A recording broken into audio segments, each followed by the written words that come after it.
That's right, Cabaret, let's go.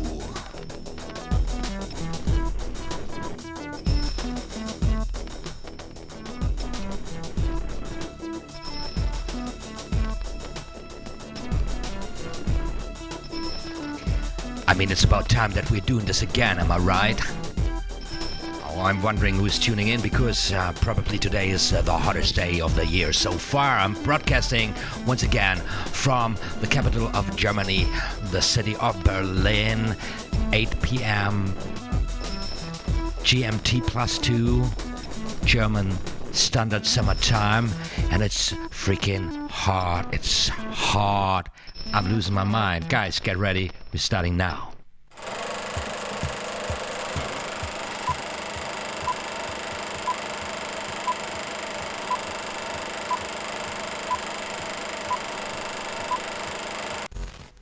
OTHMARIUS Magic. Like and subscribe. Ciao ragazzi and welcome to the show. My name is OTHMARIUS and welcome to my channel. Welcome to another live stream here, another card magic practice jam session with special focus on the Royal Road to Card Magic. This is section 3 on the Royal Road to Card Magic walkthrough flourishes. That's right, we're talking again about flourishes here on my channel. I talked a lot about flourishes. You know, flourishes are kind of super in card magic, in a new card magic, a new era of card magic. We're in here with a lot of camera work is done, and even a whole new art form comes from flourishing with cards. Of course, cardistry. Yeah, you know what old school magicians think about that. You know, it's juggling with cards, and it ain't got so much to do with magic, does it? I think cardistry is an absolute amazing, beautiful art form and something super, super awesome, and it just enriches magic generally. However, if we are focusing on a specific type of magic, let's say some classical parlor or close-up intimate card magic performances with a lot of interaction and social interaction with the audience, flourishes are a little bit different than what we are used to think about it when we're talking about cardistry, right? So this is not really on cardistry. This is on flourishes in use or in specialized for magic. Let's say like that, for card magic. And of course, Royal Road to Card Magic is again a very, very rich source. However, I've got, of course, a whole tutorial series on flourishes already up and running on my channel. You find the tutorial series in the info cards as usual, and also, of course, I've got it was the third jam I did, live session on flourishes, I believe. Also, the link is in the info cards if you guys care about it. So what's going on in the chat? Cabaret is working already on the thumb fan. Great job, dude. Welcome to the show. And Honey Badger Strength and Conditioning. Hey, OTHMARIUS, was geht? Hallo, Honey Badger. Alles im grünen Bereich bei mir, wie du siehst. So guys, more and more folks are shuffling in right now. 5 people tuning in. Welcome to the show, everybody. Now, because I've got already a lot of material covered on flourishes, I will also today, next to taking a look at what's offered in the Royal Road to Card Magic, add my own thoughts to the whole subject, of course, and I'll also do a little story time here, because we make it quality time. We are practicing cards together. We're studying the Royal Road to Card Magic, but also, of course, I share what's happening in my life and in my process of becoming a magician or studying the art form. Yokoman 058 is in the house.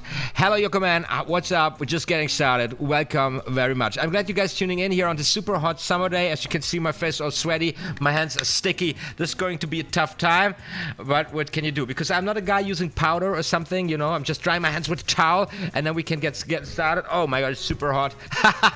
I don't know, about 28 degrees or something in Berlin, where I'm broadcasting from. Guys, it's a blast of a time. Summer is always great. Let me tell you something. First of all, no, before we get started here, first of all, I want to thank all my patrons who made this thing happen today, because the support on Patreon is so incredibly powerful and encouraging. So let me introduce you to my patrons. We got where is the monitor? There we got Alison Bento, we got Brian Prather, we got Brian Rappert, and we got Louis Pedersen and Martin Schmidt, who are right now supporting me on Patreon. Guys, thank you so much for your support. It really means a lot to me. And Steve Terrison, Hans Fuchs, and Byron Woods, they decided to just follow me on Patreon, which you can do for now. Maybe you want to do the same, guys. I got a very nice Patreon page here. Let me show this. There we go, with some nice tiers and some nice goals and an introduction video, of course, and some explanation here down below, and also got a director's cuts of some of my tutorials already up and running. Of course, all of this is work in process. Everything's still in the making. That's really, really amazing. And guys, this support is super, super important, because look at this shit. Look at what's going on here in the analytics. Look at this. This is where I'm right now. It's the end of May, and I've just, you know, from January for going down here, and this is actually where I was about, I don't know, here in November 2017, you know. Growth is something else, but what can I do? What can I say? And it doesn't even look better on the monthly subs from about 250 a month. I'm back to almost 800 a month, and this is just, you know, YouTube testing some other algorithms and so on and so on. But you know, I don't care so much. We're having a very great time here, and this is a cozy community. So I'm really excited to be on the loose with you guys. So let's turn the camera on. What's going on? Why don't I see anything? Yeah, here we go. And again, I got so much sound on my headphones. Got to turn this down here right now. Ooh, and turn the music a little bit up for you guys. So what's your take on flourishes? What's your favorite flourish? What flourishes do you know? What flourishes do you use? Do you perform magic using flourishes, or are you maybe even totally in cardistry and can let us know about this aspect of flourishing? I'm super curious. You guys hit the keys, and then we get started here. While you are typing, I want to show you something. I went to I bought some magic here. This is a book I bought in an antiquariat. Do you say it like this in English? This is a very old book from Germany. It's called Der Kartenkünstler. So it's the magician with cards, or the artist with cards. And no, my profile is no, I didn't have a haircut. As a matter of fact, this is a history repeating here. As a matter of fact, I have my here. Can you see this? I'm back. I'm back with this thing here. I'm back with a little you know, thingy. After I cut my hair 2 years ago or something, after I'm having them really long and really crazy. And if you go into check this live stream out from the info cards, the third live stream I did on this channel on flourishes, you can see my how crazy, how wild my hair was. Anyways, back to this book. This was published in 1943. I believe the 1943, it doesn't matter. I believe the Second World War was still going on, and they published this book, and I just want to show you this, guys. This is written in this old German lettering. Can you see this? Can you, like, it's crazy. Here, check this out. Check it out. Old German lettering. This is how it looks like. Yeah? I believe this is a Charlie cut here. Charlie cut, and this is there's a pass in it, and all the things. It's a little tiny nice book, and I just saw it accidentally. Comes with some nice drawings also. I just found this, look, stuff like that, and some tricks. A German book on card magic from 1943. Isn't that crazy? And then I was last weekend, I was in Barcelona, and I visited 2 beautiful magic shops in Barcelona. And in one magic shop, I bought a beautiful deck of cards. Check this out, The Mechanic. I didn't open it yet. I keep this, you know, for a special occasion, you know, like a good bottle of wine. I open up this deck. It has a beautiful back design here. I'm really excited about it. And also I bought another trick I don't need. I bought the 6-pack 8-trick deck, which well, let's see what it is. Let's see what it comes with. It comes with a code for a download, for the explanation and stuff. And in the box there is, of course, a deck of cards. You know, that's how it looks like. And this is beautiful. Now, I hope I didn't flash the code, which would be stupid. I don't think so. And then I bought this beautiful box. This is 50 tricks with like thumb tip, and this is a beautiful, beautiful magic book, also with beautiful drawings and stuff. Look at this. And the guy who sold it to me, he did it against the advice of his father, the former owner of the shop, probably, because it was the last copy on there. It's a really old book. It's a really classic book, and I'm so happy I found it there in this beautiful magic shop. So let me give those guys a little shout out before we're getting started here. Where is it? Like it's been this shop here, this magic shop, Selecciones Mágicas. It's a Spanish shop. They got a nice website here, and also, of course, they got a little YouTube channel, right?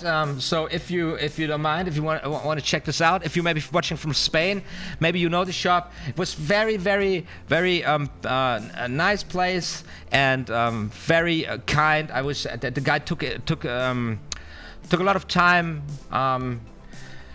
getting in touch with me and trying to figure out what's best, what suits me best from the stuff they got in place, in stock. Was a nice experience. And then also I visited a magic shop called El Rey de la Magia. This is supposed to be one of the oldest magic shops in Europe, and it really looks like this from the outside. So if you go in there, like, you already get this crazy vibes going on. It was a blast of a time. And on their website they got this strange video with these. No, what's happening? With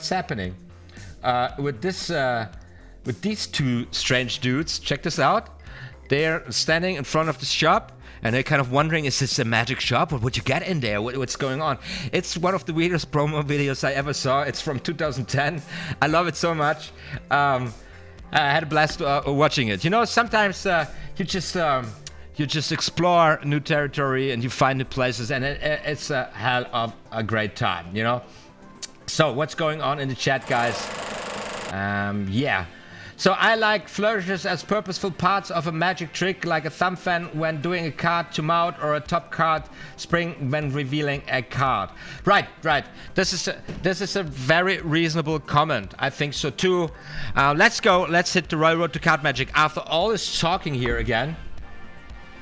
That's crazy. We got 12 folks currently watching.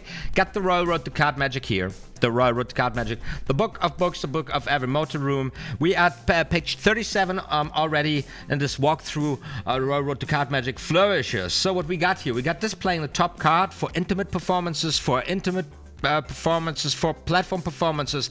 Then we got the ruffle. We got the ruffle with both hands with a single card. The click, spread, and turnover. One on a cloth covered table. The spread and turnover on a bare table. Gathering the ribbon spread. Packing, springing the cards. The spring, flourish count, and then throwing a card. The waterfall shuffle as a bonus to the in-air in-hands riffle shuffle. Then we got the fan, the classic fan. The one-hand fan, the thumb fan, and the pressure fan. Isn't it something? It's quite a lot of material here from page 37 to 35. Let's dig right into this, and I just want to read here the preface of the third section to you guys. Let's do it like this. Let's go like this. Here we go. Let's read it. Let's just get started. Get a deck of cards out, everybody. because make this quality time, you know. I'm doing here the work, I'm explaining the things, I'm reading the things, showing you the things, and while I do, you are practicing cards, hopefully, to make this quality time, right? And by the way, before I get started, everything I'm saying is not the final word here. This is work in progress. These are just my thoughts. This is me reflecting on my work, on my process of learning and studying the art of staging tricks and illusions with a deck of cards. So you be cool about it.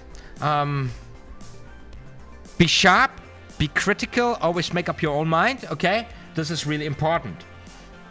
And I hope the delay for what I'm doing is not too heavy here. You can follow me. Simon CARDiSTRY, really enjoying this series. I bought the Royal Road only 2 months ago, so it's great to go through it here. Fan and springs are my favorite flourishes. Yes, fans and the spring is a very, very super flourish. And once again, for everybody new to the show, welcome very much. You will find some links up in the info cards, right? There is a live stream I did before. It's the 3rd live stream I ever did on flourishes. I got a tutorial series on the 5 most valuable flourishes in card magic, and everybody who doesn't know my stuff yet, feel free to go to my channel page, my YouTube page. You can surf there, browse it. I've got a lot of tutorial series, got a material focused on in-depth explanations of the specific slides. All the basics are going to be covered on my channel, and then we proceed with what we're doing. Yokoman0581 writes, how did you find this shop? Do you have a detector of some kind? Well, you know, you can ask around your magic buddies, you know. Also, you just can do a web search, which I basically did. I knew there are some in Barcelona. It's a beautiful city. I knew there are some beautiful web shops, so I just went there and looked at it. Take a look at it. Anyways, yeah. So, flourishes are certain movements with the cards which do not come under the heading of sleights, since they are done openly. In general, they are used to show elegance in handling the cards. Sometimes, however, they serve a more useful purpose, that of misleading the audience as to the moment when an effect is really brought about.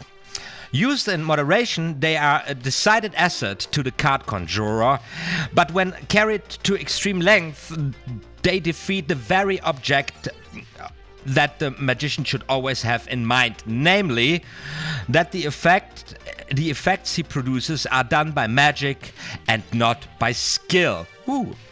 You know, here comes it. No, here comes it. A series of brilliant flourishes leaves only the impression of juggling skills on the minds of the onlookers, and the performer's feats are dismissed by them with the remark, "He's clever with his hands." The simple flourishes which follow are legitimate, for some of them are already in fairly general use among card players. So that's why we get started here. Road to card magic. Do not overdose it. Use the flourishes with a purpose. They are not a means in itself, no, an end in itself. Yes, they are used with a purpose to cover up maybe some dirty work or as a general misdirection, and then of course to make your handling look a little bit more classy, a little bit more beautiful, but don't overdo it, because otherwise the people will realize that you are, as they put it in Road to Card Magic, clever with your hands, and this might take the negative or get to the negative result, that the people now, you know, lose your effects, lose the magic, the magical sensation, because obviously it's done with sleight of hand, right? Flying Wee is back in the house. Flying Wee, welcome back in the house. Hi, OTHMARIUS and everyone else. How are you? Cabaret shots fired by Hugard. That's right. Shots fired by Hugard. They did roast the YouTube kids before there was even YouTube, you know? I love it. I love it. So, we are going now here to the display of the cards, which is something I don't use and I don't know really. Oh man, my hands are so sweaty. Woohoo!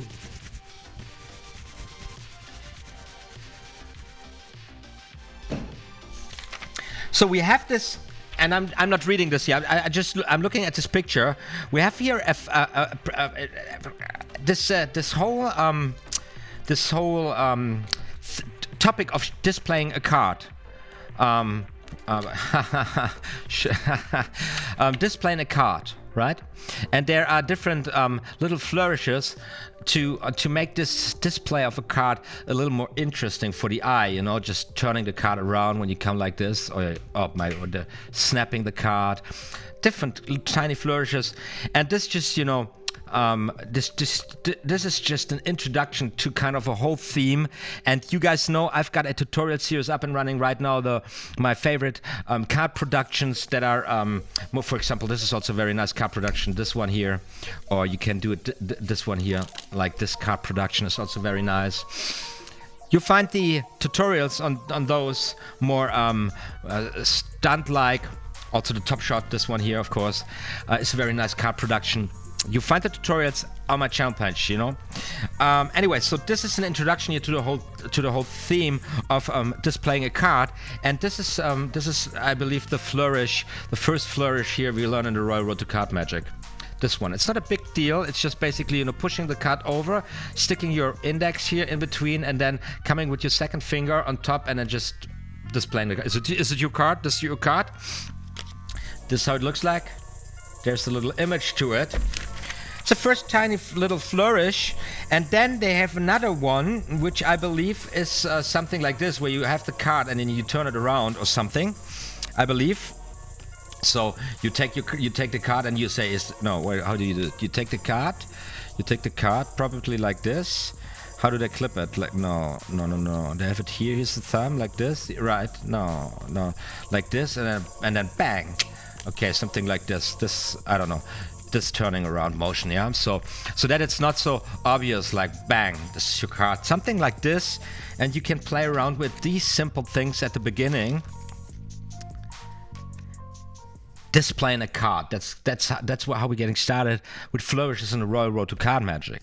Once again, I've got a tutorial on the top shot, on this dribble, turnover, flip, or whatever it's called, and then also, of course, on this beautiful way of flipping the cards over.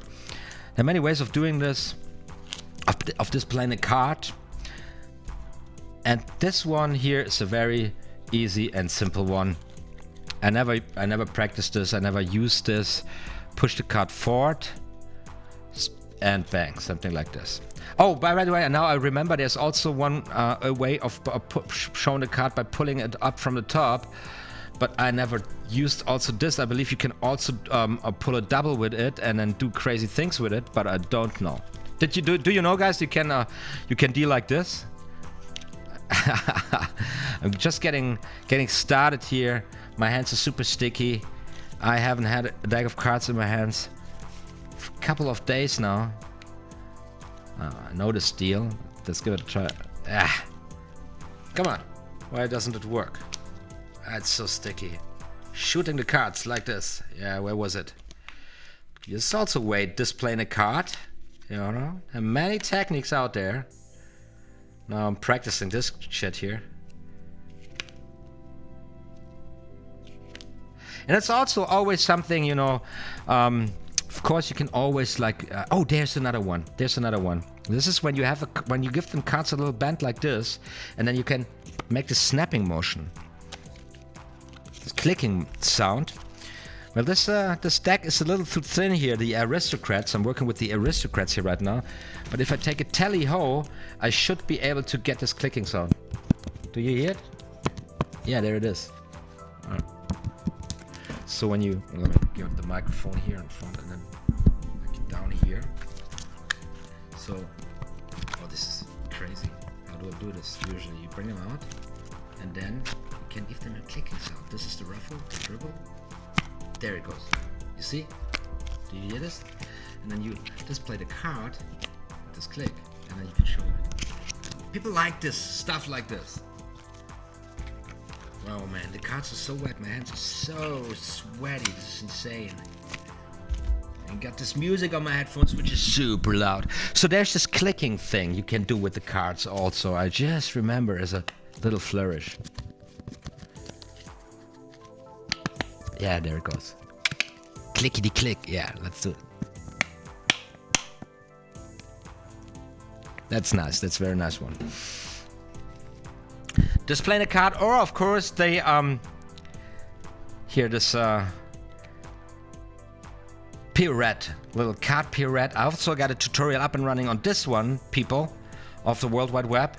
It's also a very nice thing you can add in between to pimp up your ride a little bit, to show something beautiful, but not to you know, overdose it, overdo it. Okay, and then of course we got the ruffle. That's what they write here. The object of this flourish is to produce a crackling sound with the cards at the moment that some feat of magic is accomplished. The purpose is to mislead the audience into the belief that the feat is actually done at that moment. Woo! So you can do the ruffle like this. You can do a double ruffle, you know. So basically you just clip that I had here.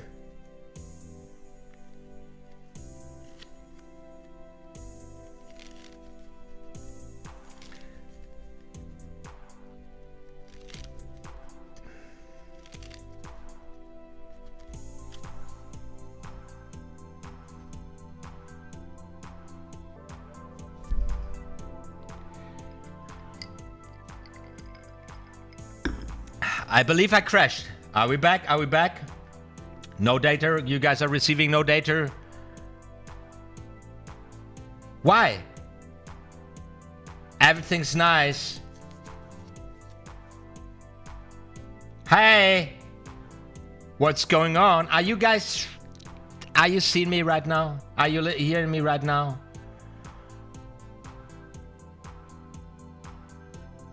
Are you hearing me right now? It says no data. I'm online. I'm online. That's great. But I've been told no data. They say there's no data. No data going on. Look how it looks like. No data. But actually, I've got everything. Everything should be fine. I hate this shit. Okay. So everybody says I'm there, and nobody, but and the YouTube says there's no data coming. Okay, let me refresh this page. Maybe this does something. Thank you so much for your feedback, everybody. Okay, I'm so dead here.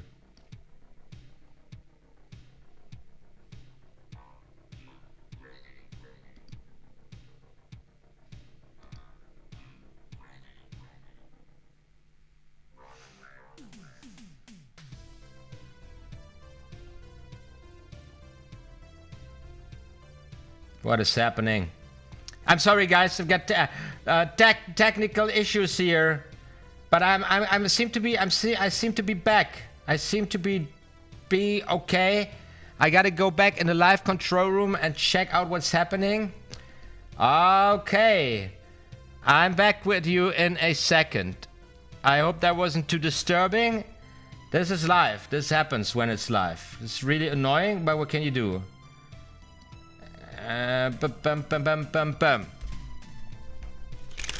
So, live streaming.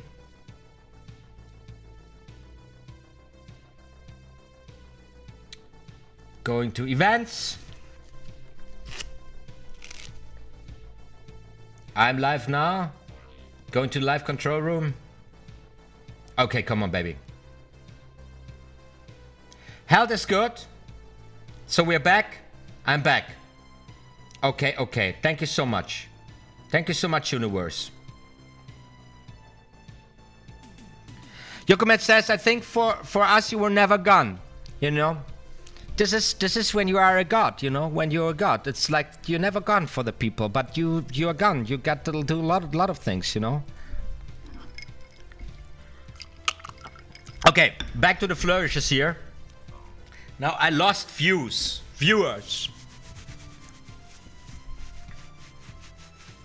It is hot.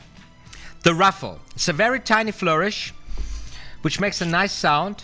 You can use this as they write in Royal Road to Card Magic to make the magic happen, you know. But also can use this to bend the cards back a little bit. After springing the cards, for example, you can bend them back. Or you can go get ready, loosen them cards a little bit for the for the in-air, in-hands riffle, for example. Don't overdo the ruffle, but know it's there. Wow, we're rushing through here.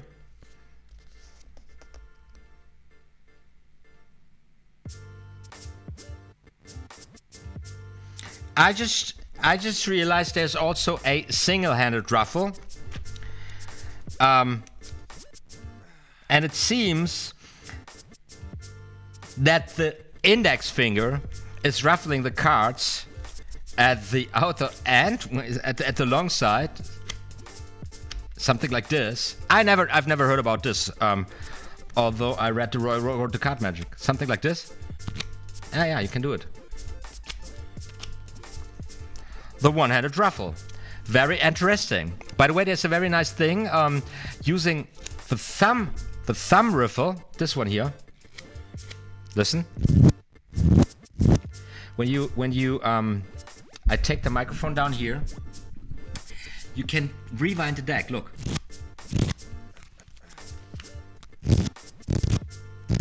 Do you hear it? Rewind the deck. It's a very nice, very nice little flourish to set the effect in motion. I believe I saw this by Michael Amar did this once, and I loved it very much in one of the tricks. Good. And then there is the click. Hold the pack in the left hand as for dealing. Bend the ring finger under the deck, and with the tip of the little finger, bend 2 or 3 of the bottom cards downwards and inwards against the bent ring finger. So we're talking about this motion here. That's what the motion is. And then you can press outwards with the ring finger and let the cards escape by moving the little finger away. A sharp click will be heard as the card strikes against the bottom of the deck. This one, click. I don't know.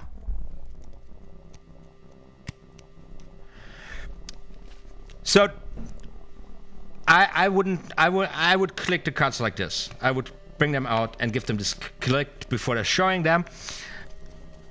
Never heard about this thing before. Do you guys know anybody who performed it like this? By the way, this is a very nice way to count the cards down here and to get a nice pinky break at the bottom of the deck for everybody who doesn't know this. So you can really get a nice break. Counting as many cards as you want from the thumb, 1, 2, 3, 4, for example, and then catching this beautiful pinky breakdown down there. Pinky consciousness hashtag. And then you can do wild stuff, you know, turning the 8 of spades around, and then we got the 1, 2, 3, 4, and 8 of spades, for example. You know, positioning it somewhere in the deck. This is here used as a flourish, the click, but obviously you can also use this for something else. Now we come to one of the most famous flourishes for table work, and that is the spread. The spread with tablecloth is described in the Royal Road to Card Magic as something like this, where you basically control the cards with pressure down onto the table. Not too much, but not too little, and then you can give it a nice control. And then they add this little flourish. You take the card, any card, you lift up the cards from the left side, just like that, and then you kind of, you know, play around with the cards. You can make this beautiful motion here. Bang, bang, bang. And then, of course, they explain the closing of the spread, something like that. Let me do this with a little wider angle here for you guys. So it would be like this, like that. Take the cards, turn it around. You can play around a bit with it a little bit, and then you catch the cards. And then look, with one hand, with a fast motion, you can catch all the cards. Bang, that's it. That's the whole sequence explained here in the Royal Road to Card Magic. Yeah, we got the spread here, and we got a little flourish, and then gathering the rhythm spread. There's something I pointed out here. That's the onlookers will be convinced that all the cards are face downward without commenting on this fact. Right. Now this is a very nice thing. When you show this here, you can hide cards here, of course, in the bottom section and in the top section if you care. Also with trick decks, you can use this flourish to create the illusion of an ordinary deck in play. This was very nice. You know, this is another way of doing it. So face up, showing the cards, lift them up, and then just have them turn around and gather them, right? Just very beautiful flourish. Layman love this a lot.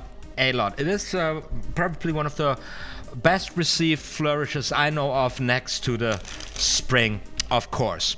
And yeah, I had this marked here because in the Royal Road to Card Magic, there are the subtleties, you know, in this book, if you read it, and in all magic books, and that's why reading magic books is so productive.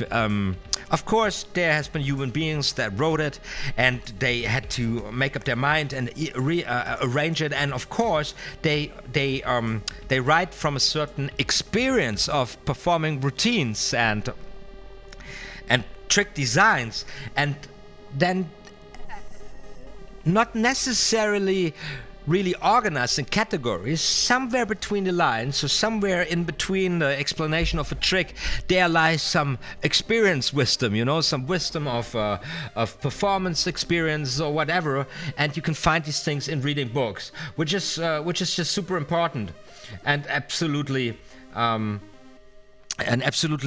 enriching your own knowledge about the art form if you go for these things. And just a little bit like this, you know, that a flourish like the ribbon spread here, something like this, you know, gives you the ability to hide, I don't know, a stalk, or to hide a gaff card or a gimmick, or you know, in this case, even there is a blank card in the deck, for example. So let's do the use this. So I show you a deck of cards, right? Just a deck of cards, and then I make a little magic happen. You know, here we go, and you will find that all of a sudden, bang, all them cards lose their color, right?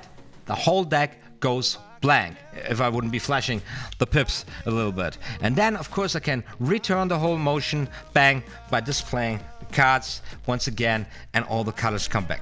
Something like this, and using a flourish like the fan or the spread, the table spread. These are subtle convincers without pointing in any direction, without saying something. You display a completely shuffled ordinary deck of cards. This goes right there into the subconscious mind of spectators, which will make your performance of magic more magical, more powerful in the end. So, really nice flourish.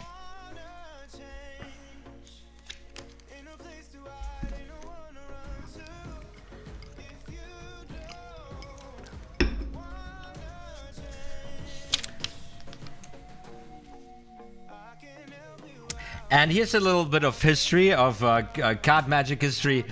The spread may be used for a very attractive flourish, first described by Robert Houdin, The Secrets of Conjuring and Magic. So this little flourish was first published or first described 1868. 1868. Can you believe that? How old this is? We're talking about this one here, with the card. This is 1868. Look at this. 1868. Since then, magicians, card magicians are pulling off this move. Isn't that insane? It's fantastic. I love it. I love it so much. Okay.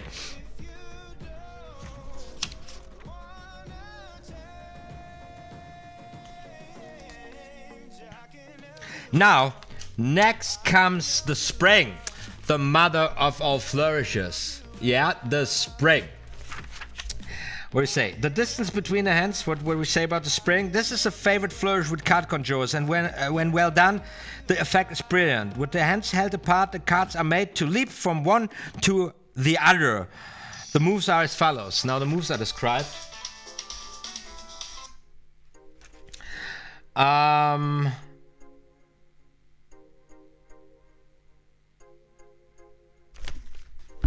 And of course, we all know the moves. Something like this, right? They spring. The mother of all flourishes. I got an in-depth tutorial up and running on my channel on the spring. You will find it in the info cards right there. Also, you find my link to my Patreon site there if you guys want to follow me there or even make a commitment and support my work also financially using this amazing platform. Also, you find a complete playlist of all the live streams I did so far in the info cards. And if you want to support me without making a commitment there on Patreon, there's a link in the info cards to an extremely awesome web browser, the one I'm using all the time when I'm showing you stuff in the web. It comes with an inbuilt web ad blocker, inbuilt firewall to block trackers and bots and spy malware.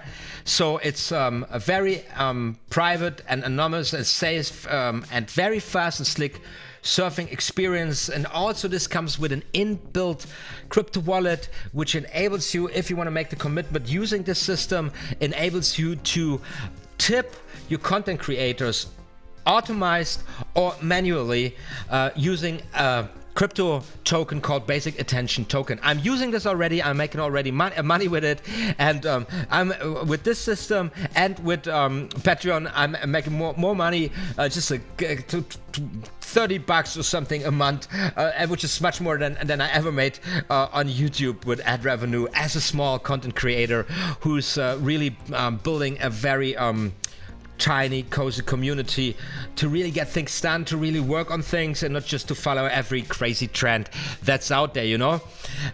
So if you download this web browser using the link in the info box, and if you test it for 30 days, and you should really give it a try, it's the best browsing experience I ever had.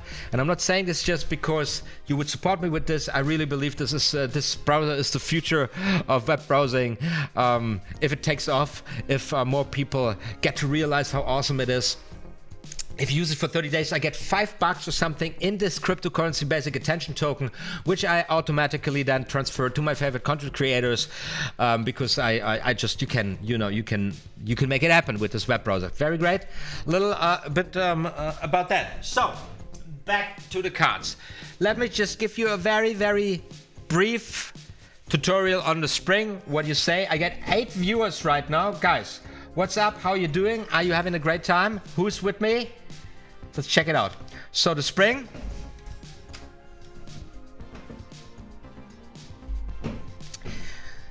I'm doing it like this.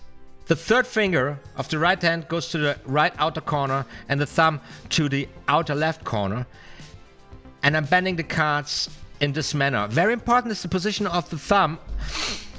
Do you see this? It's kind of buckled in, and also the fingers are kind of buckled in. So, and then it's just a motion of releasing the cards, something like this, looks something like this. And then the cards start springing from one hand to another, right? Now, of course, when you get started with it, use half of the deck or 1/3, makes it much easier. Don't go for large distance getting started, just spring it a little bit. There you go. And then you do it with a whole deck. And then, of course, you can go a little further away with your hands, but you don't have to go to crazy like the CARDiSTRY people, like, wow, big shot. If you keep it in a controllable distance and you use a little trick that is going with your right hand first and then following with your left hand, you can make the spring look much bigger and longer, something like this. And you always keep it in a controllable distance with minimizing the risk of the cards going everywhere, you know, because you don't want that to happen in a performance. Anyway, the sound of the dribble is absolutely cool, and laymen really enjoy this flourish very much. For an in-depth tutorial, check the info cards and the tutorial in the tutorial series, the 5 most valuable flourishes in card magic. Okay. That's that. That's the flourish. And now here comes something I have never done before. It's called a flourish count. A flourish count. Let me read the flourish count for you guys. Flying V is still here. Flying V, that's great.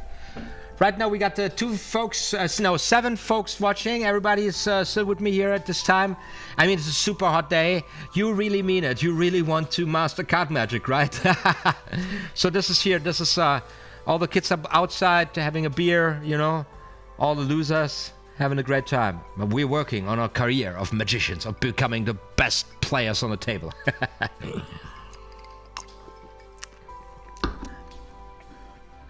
Okay. Now, it says, this is a striking method of counting a small packet of cards.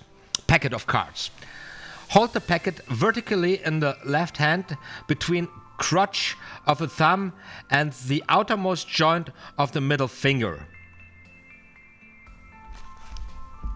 Small package? Probably like this. No. Yeah, like this. Like this. Something like this. Crotch to the outermost joint. Okay, looking the picture right now. Push the top card to the right with the tip of the left thumb, pivoting it on the middle finger at the middle phalanx. Pivoting it on the middle finger. Aha. Aha. Okay. Okay, check it out. So I'm supposed to hold the cards like this, and then the pivot point is I push this, and it's supposed to go like this, right? Like this. And then I count it off. Never done this before. Let's give it a try. Something like this. Where's the card? This is how the picture looks like. This one.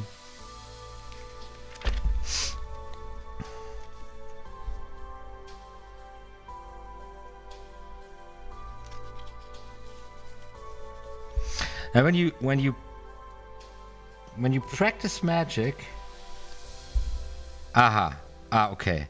So I pivot it like this, bang. When you practice magic, and a specific slide, you just gotta figure out what it is that you want from your hands, and how you make it work. So. And how it's supposed to look like. You first got to get the idea, you know, and when you get the idea, when you first got it, you get an idea of what you have to practice. Now, as it seems, it looks something like this. Just turning the cards out a small package.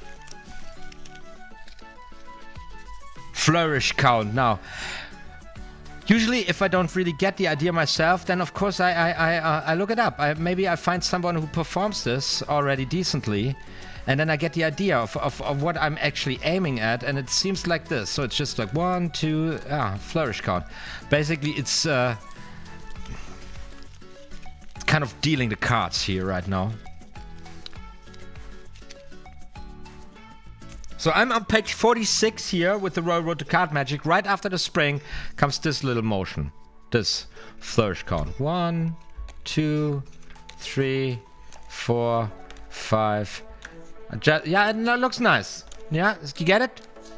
How it's supposed to look like for a layman, for a spectator. It's a little thing here, just a little tiny thing.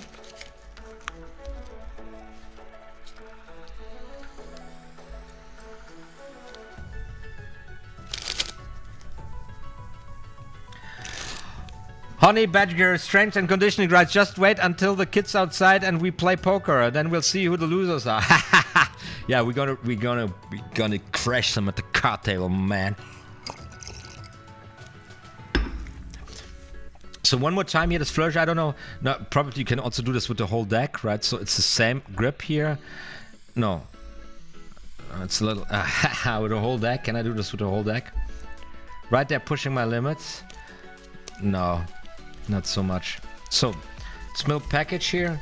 You see what how cruel I am to my cards with these wet hands on this hot summer day.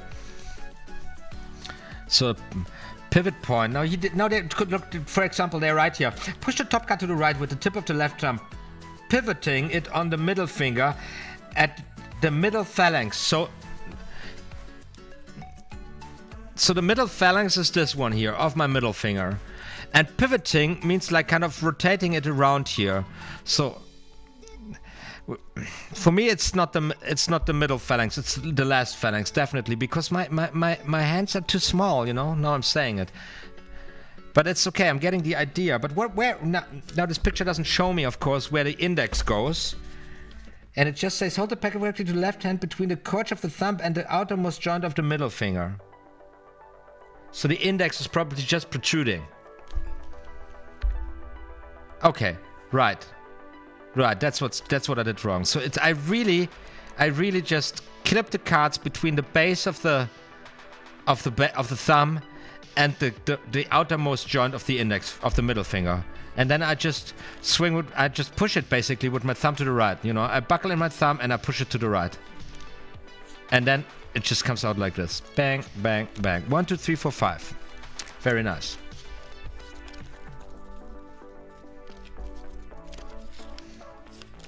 So guys, let me show you something. Let me show you a magic trick here. So I got 4 cards in this play. I got 4 cards. One is blank. I got another card which is also blank. I got a third card which is blank, and I got a fourth card which is blank. Right. So I got these 3 blank cards, and there's one here on the table. So I've got altogether 1, 2, 3, and 4 cards, right? So I got 1 blank card, I got 2 blank cards, I got 3 blank cards, and I got 4 blank cards. Okay? So check this out, because if I wave with my hand a little bit, you'll find that 1 blank card turns into the Jack of Spades. That's really cool. Now, my second blank card, that's another deal. I just have to rub it here on the road to card magic, and it turns into a 7 of clubs. Okay? Now, this leaves me with these 2 suckers, so I have 2 more blank cards here. Check it out. And just like that, bang, this turns into the 5 of hearts, which leaves me with just 1 blank card. And I don't know what to do with the blank card. I haven't figured this out yet. Probably just a simple top change. Nice little routine.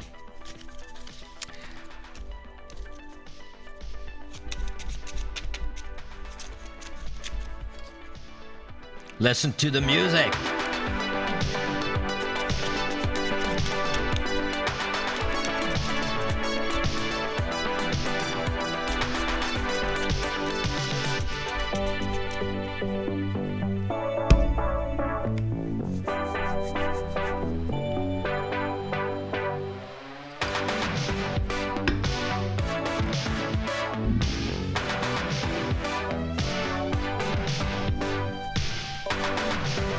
You could dump them all on the deck and then do a last double lift. Yeah. Of course, there is a use case for this little packet routine. Yeah, gonna shoot the performance for this sooner or later. By the way, I'm working here with the Aristocrat, a blue Aristocrat deck, which is already completely worn out. Completely worn out.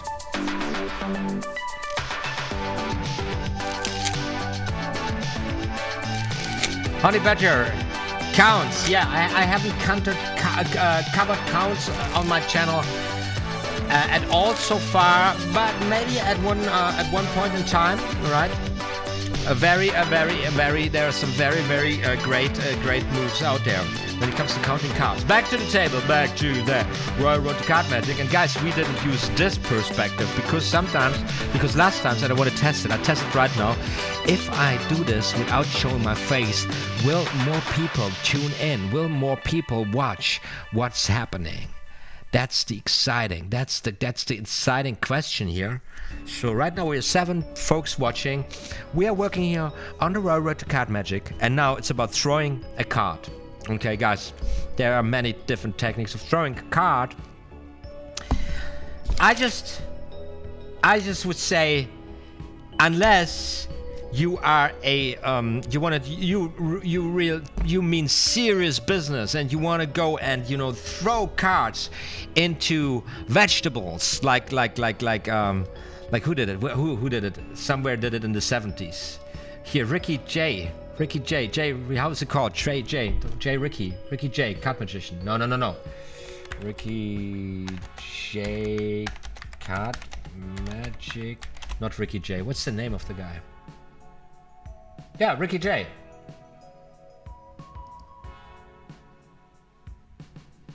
Yeah.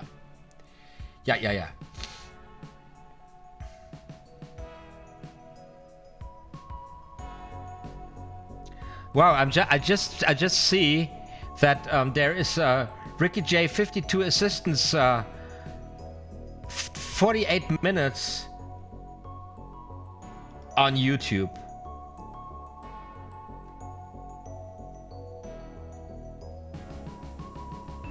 Is he dead? I thought he was still alive. What the hell? Guys, I'm just doing a little, I need to do a little research here right now. I gotta figure this out. Is Ricky J dead? No. There.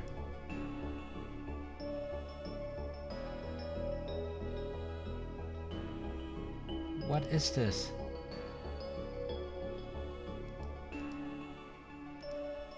He got his own homepage. Okay, this is his homepage. Check this out. Check this out, everybody. This is his homepage of Ricky J. From the worldwide website of Ricky J. I did not know. I never checked this out.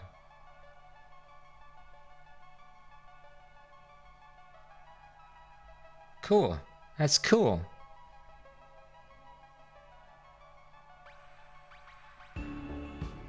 It's a book? What's going on? Okay. Oh no! He died last year in November. I completely missed this. Oh, Jesus.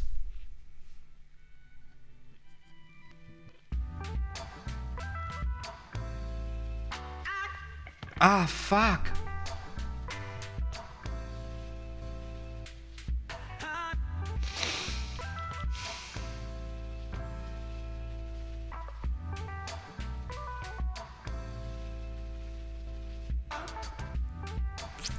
Didn't notice. I didn't notice.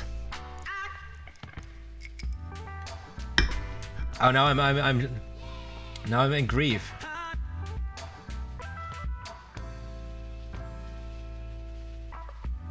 That's to you, Ricky. Ah, fuck.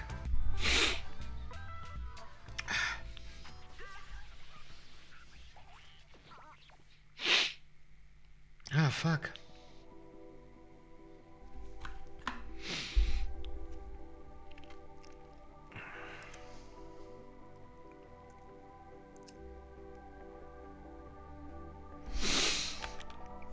Ah, Jesus.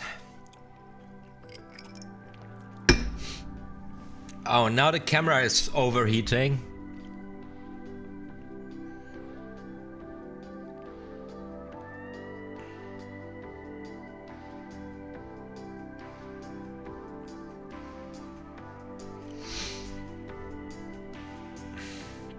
Now, guys, if you don't know the work of Ricky J, you gotta see the 52 assistants.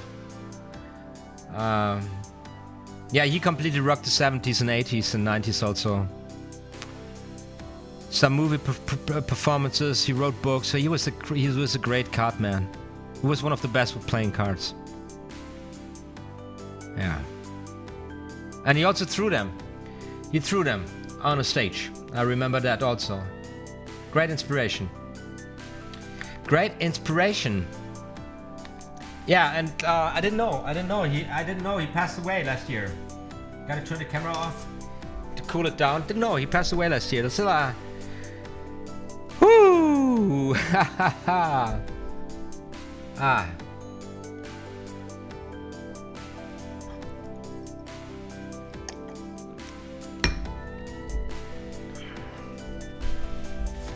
It's a tough time, you know.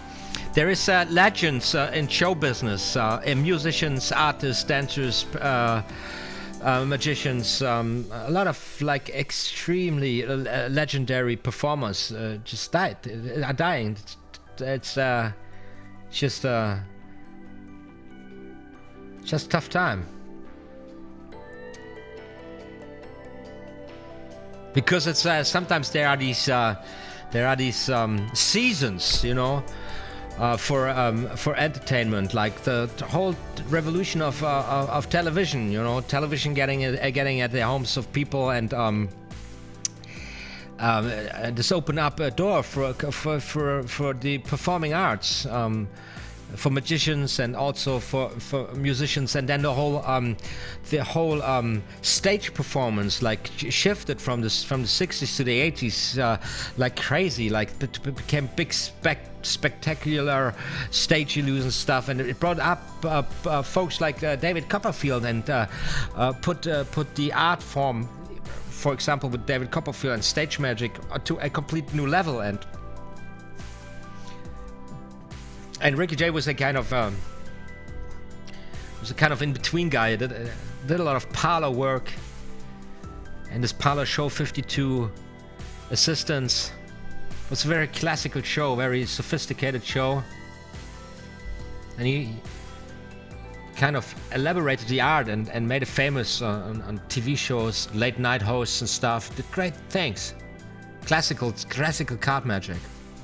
I was just right now like really in shock, like, oh fuck, man, thought he was still alive.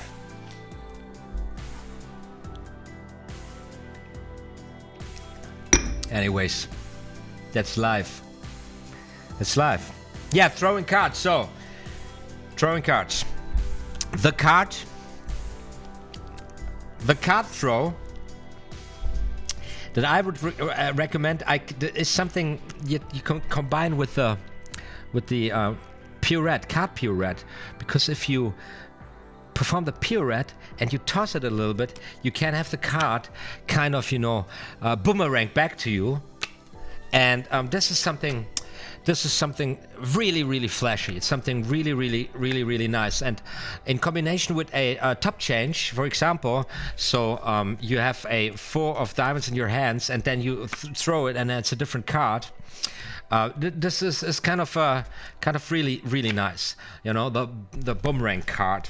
I believe they do mention it also in the Royal Road to Card Magic, you know, and yeah. I just can't show. Let me show you with this perspective. Now we got 10 folks watching, like this. Now I threw it away, yeah. So you can have it kind of jump high, but kind of, you know, go into the direction of this performer, but then come back. And of course, you can, when you stand up, you can really give this a drive. You can really toss this card, and when you toss it out and you pull it back, you can really give it a flying curve. I don't know, I did a tutorial probably on the pirouette spin, on the card spin, and you probably will. I probably also discuss throwing the card with the spin in this tutorial. Once again, check my channel page and you will find this in-depth tutorial on this beautiful thing. You know, it's a very nice flourish.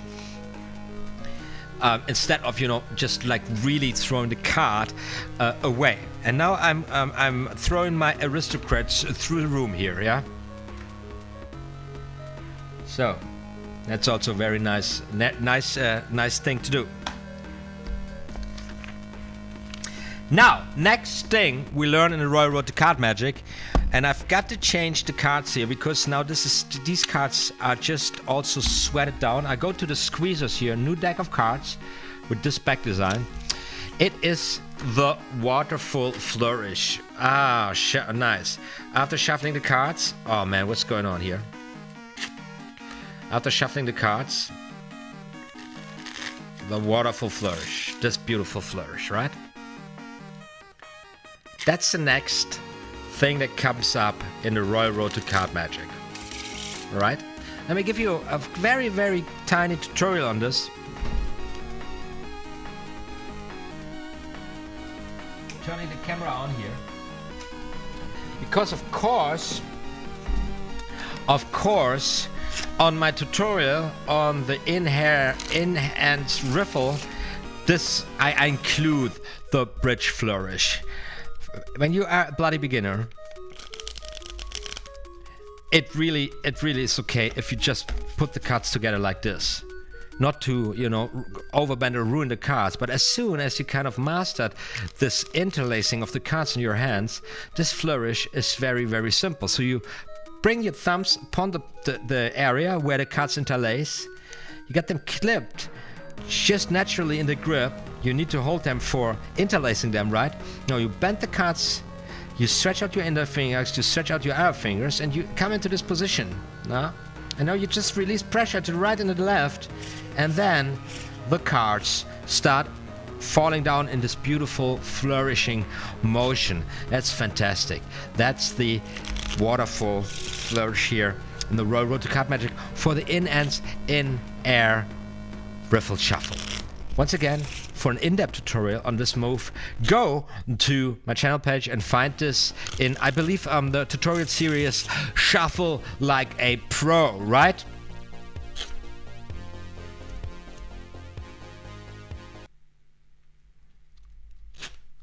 So, I've got an interesting comment here.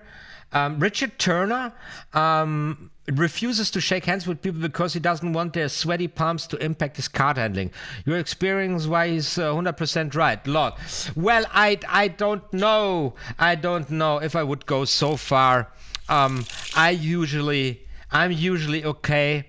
And of course, if you are performing on a very, very delicate, very, very high-skilled, sensitive level, like Turner, I mean these pushover doubles, and he built basically his reputation on, they require kind of the perfect worn-in cards, the perfectly worn-in cards. They require kind of the right room temperature and just the right amount of moisture or sweatiness on the tip of your thumb. And if all these conditions are not perfect, well then you will have a hard time. But then on the other hand, usually as a card guy, you practice a lot, and then you get a certain, range of cards and conditions of cards and conditions of the weather and your emotional conditions, whatever, all kinds of conditions go in there, all kinds of ingredients. And you'll still be able to do your thing, and of course, autodidacts and hobbyists or semi-professionals, like people who do not kind of really perform on a high schedule, always repeating the thing, perfection, their routines. Of course, for us it's a little different, but for someone like Turner, he will be all right. He knows what he's doing, and he's got the right balance of all the ingredients he needs probably, and he got them at hand, and he knows to work in different surroundings, because you can't be booked, for a live television gig, and I go like, oh no, I can't do my thing because it's too hot. That's not how professionals roll. They do it no matter what, and they do it, and they blow up people's minds away. I'm kidding. I'm a street magician. Can't really work without shaking hands. Shaking hands is something else. Also, this is like kind of a nerve condition. This should go away after a certain time. This should go away if you have bumped enough. When you realize nobody's gonna die, when you realize it doesn't really matter, and when you build up a confidence, self-confidence about what you're doing. And I have no idea what's happening here. Anyways, but shaky hands, I know shaky hands also when I'm getting nervous. Sometimes I'm getting nervous and I'm getting shaky hands. I always had shaky hands when I got nervous, and so I thought, what's the craziest thing I can do with my life? Well, I can do card magic basically, because when you have these little paper things, and you're a little bit nervous, and then the little bit shaking, it becomes a super drive on these cards, and it makes the experience of being nervous even more terrifying. Yeah. So, yeah. But you know, I believe like the most characters have this thing that they know stage fright of some sort, and there are these very few performers who have a really great time in magic because they are just excited about fooling other people, and as soon as they get into this mode, they don't get guilt, they get horny, you know. These are these, you know. But usually, if you don't have this psychotic mindset, you know, if you go out performing magic, you should be guilty. You should feel to a certain amount guilt, and you should be nervous and anxious about getting caught. You know, manipulating and cheating, and lying, and stealing, and doing all these things, which are sins and taboos and criminal activities in the general, you know. Except for being a performing artist, you do the criminal activity for entertainment reasons. Yeah, it's a different thing. There is no better way than progressing than failure. Yes. Now, not you know, if you fail too much, and there's people who don't change, and they do the same mistake all over. It's like learning from your mistakes. That's the secret, you know. Fail and then learn and then become better and then fail somewhere else, you know. Lucky us, we are not free climbers, because at a certain point, as a free climber, failure ain't an option. It's not an option, you know. But as a magician, okay, you blew it up on television. So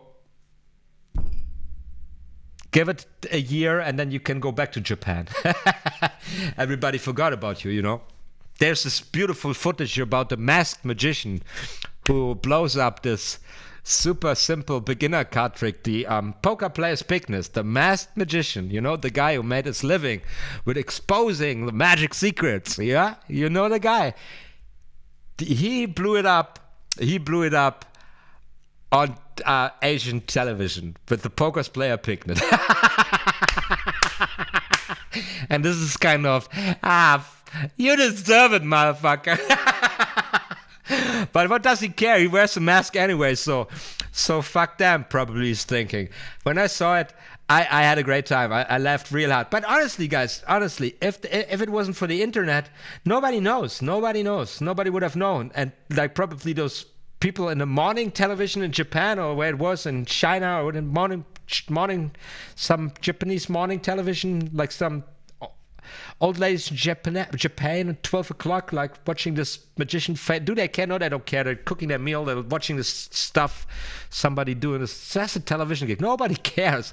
And if you're bold enough, you know, you don't care. Of course, if you build up your reputation, if you want to become the big shot, or a classic name like Ricky Jay, or the biggest of the biggest, that's a different talk. But that's another journey that comes naturally anyways, if it's for you, if you want it, you know. And if not, it's okay also. It's like you have done enough in your life if you've get your working routine for a bar or for the tables, you know. Something you can even make some tips, playing for tips and drinks, you know, like Mr. Bojangle. Anyways, now I'm preaching again. Music is off, and I hope I'm still with you. Yeah, the stream quality is good. 6 people are viewing only right now, but it doesn't matter. It's good. What am I saying here? While I do have shaking hands, I meant shaking hands as in handshakes. And shaking hands is you're usually introducing yourself to strangers, so you greet them and introduce yourself and ask them their names. Like this. Okay. So, yeah. You do that. You go there. Hello, my name is Honey, and I would like to do some magic. Yeah, you do that as a street magician. It's interesting. You got some footage of what you do online. No, yes, that's what I meant. You learn the most from things that go wrong, as little as they can be, to improve your performance. Yeah. I was just teasing you, Flying Wee. No worries. Now I just have to. I want to check out. what Honey Badger has got to offer. So I go to his channel and check it out. Honey Badger, yeah, some pull-up challenges. How do you more pull-ups in short time? Okay, so this is some sporty activity. I'm turning back the music on. And I'm going back to, what did I do now?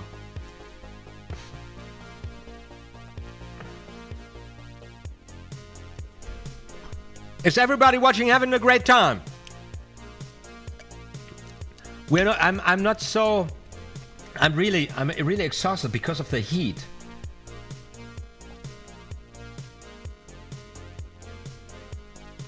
Yeah, no worries, man. No worries. It's shooting. I have on my channel one video, one street magic session, and I only did that because I was invited becoming friends with a pretty awesome German magician who saw me on YouTube and he said, let's do something together. And then we went out on a summer day like 2 years or 3 years ago, and we took a guy who's also knowing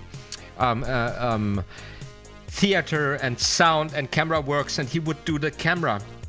So you really need, so we had 2 cameras when I was performing, the other magician and the camera guy was shooting when the other magician was performing.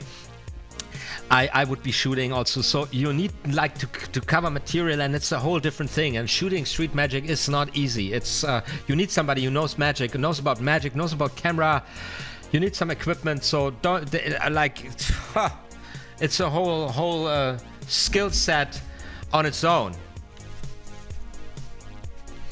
Crazy Challenges is back in the house. Well, hello there, fine gentlemen. Just wanted to drop a quick hi. How's it going? It's going fine. It's just a little hot. My hands are super sweaty.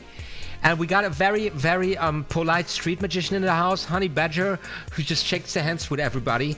He's performing magic for her. That's why he's got sweaty palms and is not able to pull a decent pushover double lift like he should.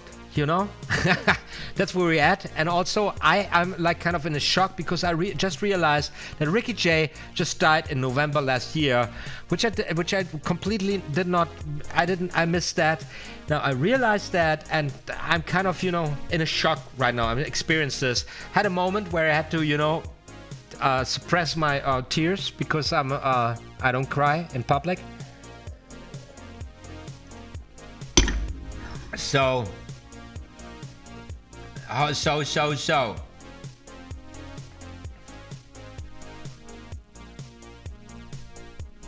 And then we are just here going through the flourishes of the railroad to card magic. With currently, I don't know, some people watching me. My name is OTHMARIUS, guys, and it's a privilege to have this time, spending this time with you. We're doing this now for 1 hour and about 18 minutes. Currently 7 viewers. Thank you so much.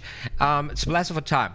Here's a little story time. Let's do a little story time with a little other camera angle. This is the thing. I am selling artworks of my girlfriend.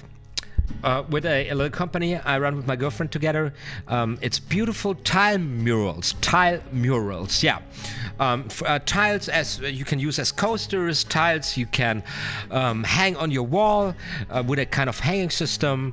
So they're already glued on a plate of wood with a hanging system, or tiles you can actually mount as backsplash in your kitchen and bathroom. Now, the other day, exactly last Sunday, there was a guy. Now this happens in Germany, of course, in Berlin every weekend.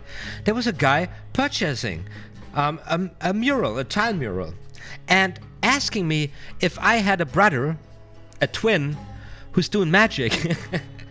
I said, "Are you talking about OTHMARIUS?" And he said, "Yes." I said, "That's me too." And he said, "Like, I'm watching you.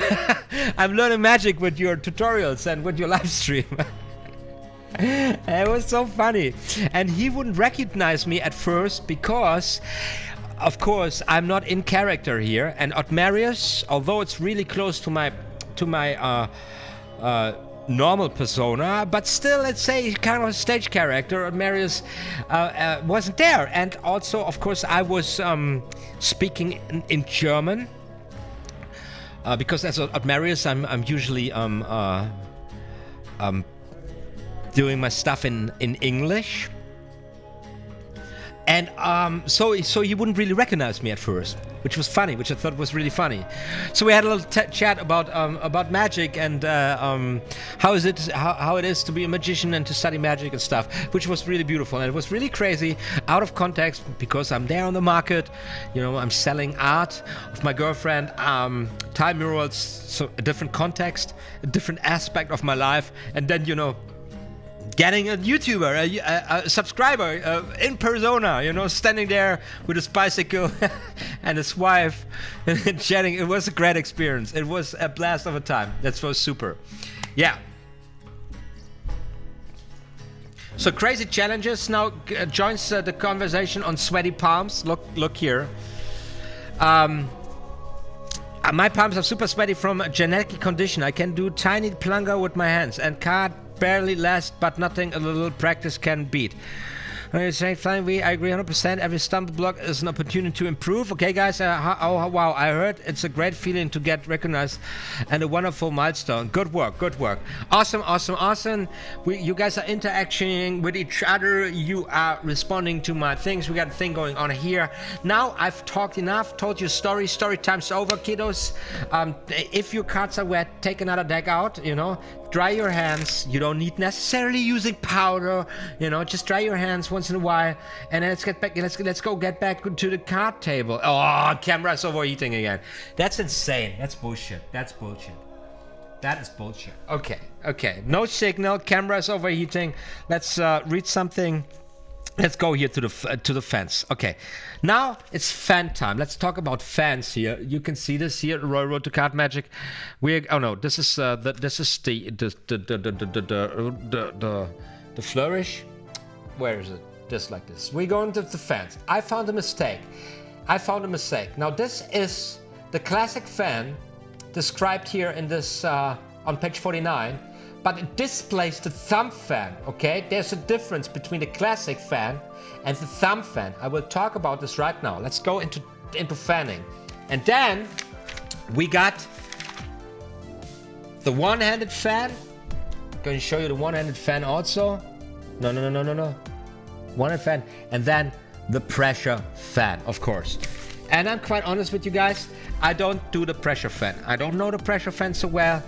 I've never really got there. These things with bending cards are giving me a hard time, and I found myself kind of ruining too much decks. And why would I do the pressure fan if I can do a decent classic or a thumb fan with getting basically for layman the same result without damaging the cards, or without not damaging, but using the cards too much.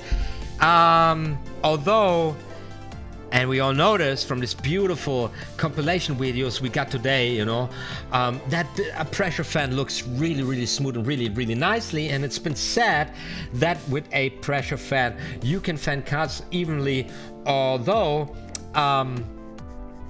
they might not fan very well in a classic manner because they're old decks, or they are full of moisture because it's a wetty and a hot day, you know.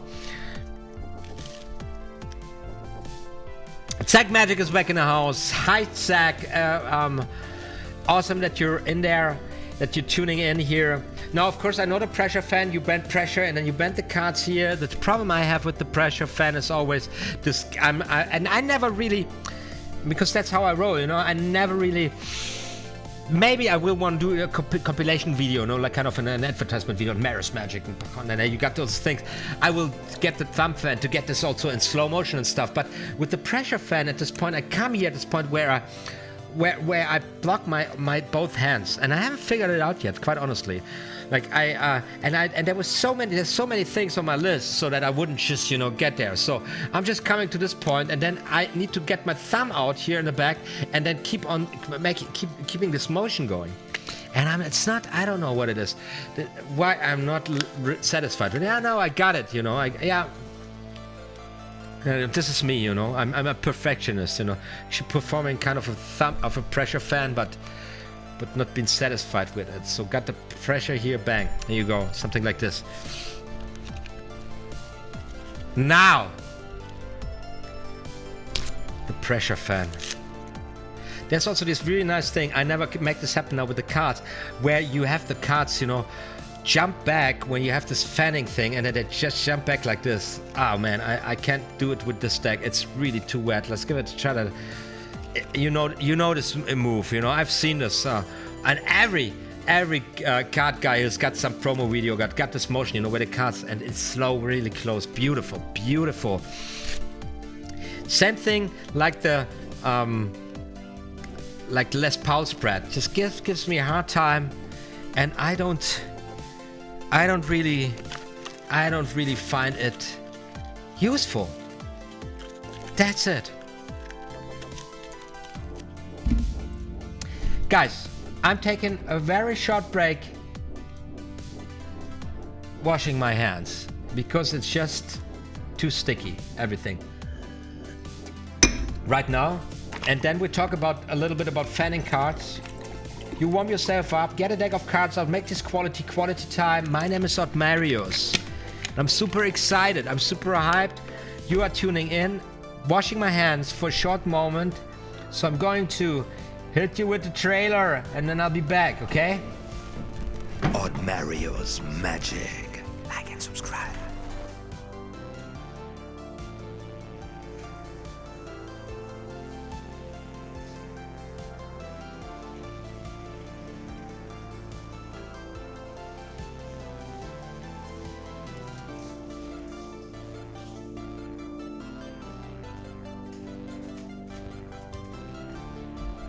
Doobie-doobie-doo!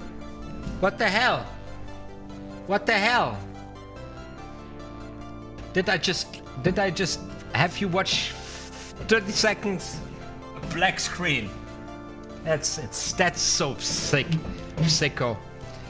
Flying Wee, that has been my mantra, practicing the second deal the last 10 days, and it's coming along pretty nicely. Which, the strike second deal or the pushover second deal, my friend? The real one or the kiddo one? Okay. Let's try another deck here. Let's try this super used tally-ho. This motion here. So I bend them, and then the cards start coming along. And I just, I just don't get it really. It's not a nice flourish here. Yeah? You know what I'm talking about. This one here. But I just don't get it beautifully, and probably doesn't matter. And there's another. Wow! Now I'm excited. Now there's another. It's another nice thing, which comes with a riffle shuffle. Riffle shuffle. So like this, and then this waterfall flourish like this. Oh, that's a nice move, isn't it? That's a really nice move. Honey Badger, of course, a strike second deal. That's right, guys. No half things here. That's really good.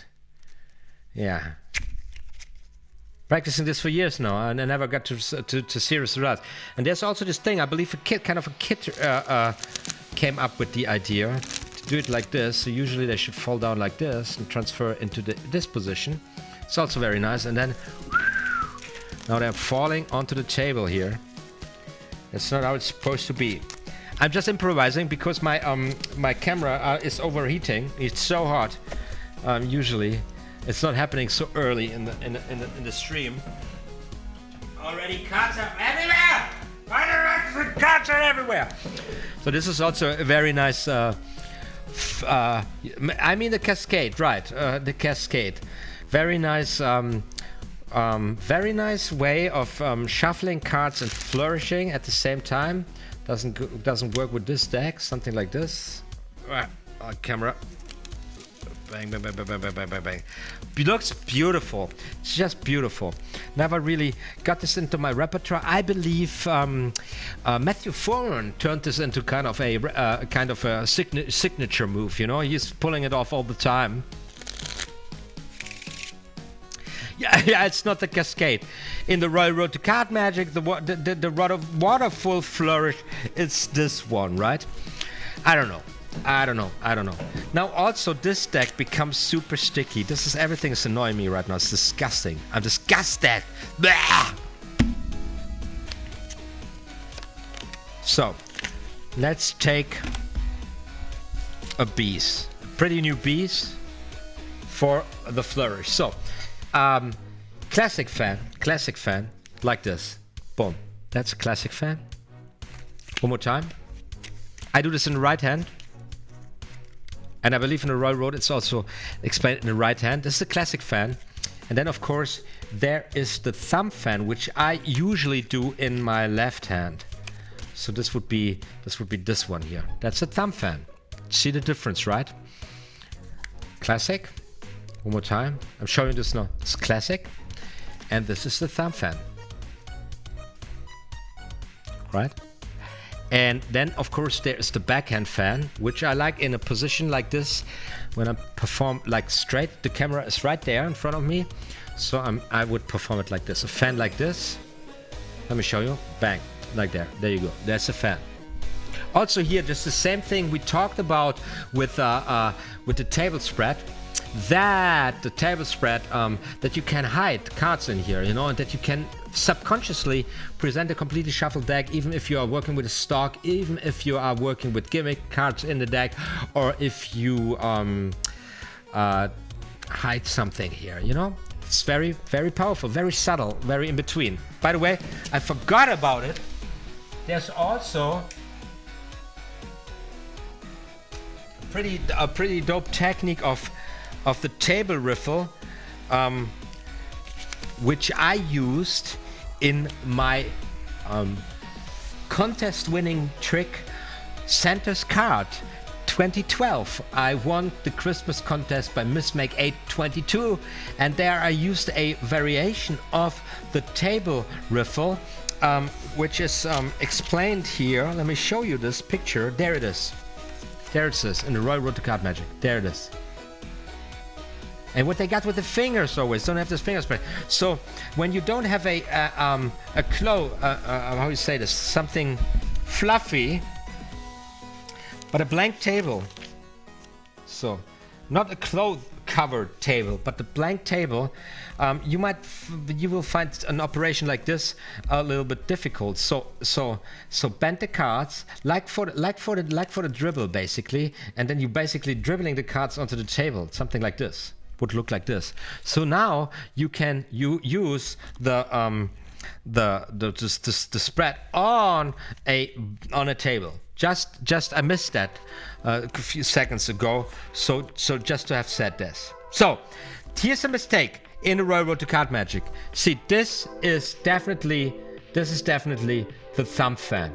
Thumb fan in your left hand, just the way I explained in my tutorial on the thumb fan. In-depth tutorial you'll find in the info cards in the tutorial series, the 5 most valuable flourishes in card magic. This is the starting position, this is the end position. So you hold the cards in this manner, clipped like this. Your thumb comes, pushes down, swings to the right, pushes down, swings down. Bang, you go. There you go. That's it. That's the thumb fan. In one motion. Now, in this here, the text here doesn't fit to it, because what they explain is this motion. Bang. See? And this is where the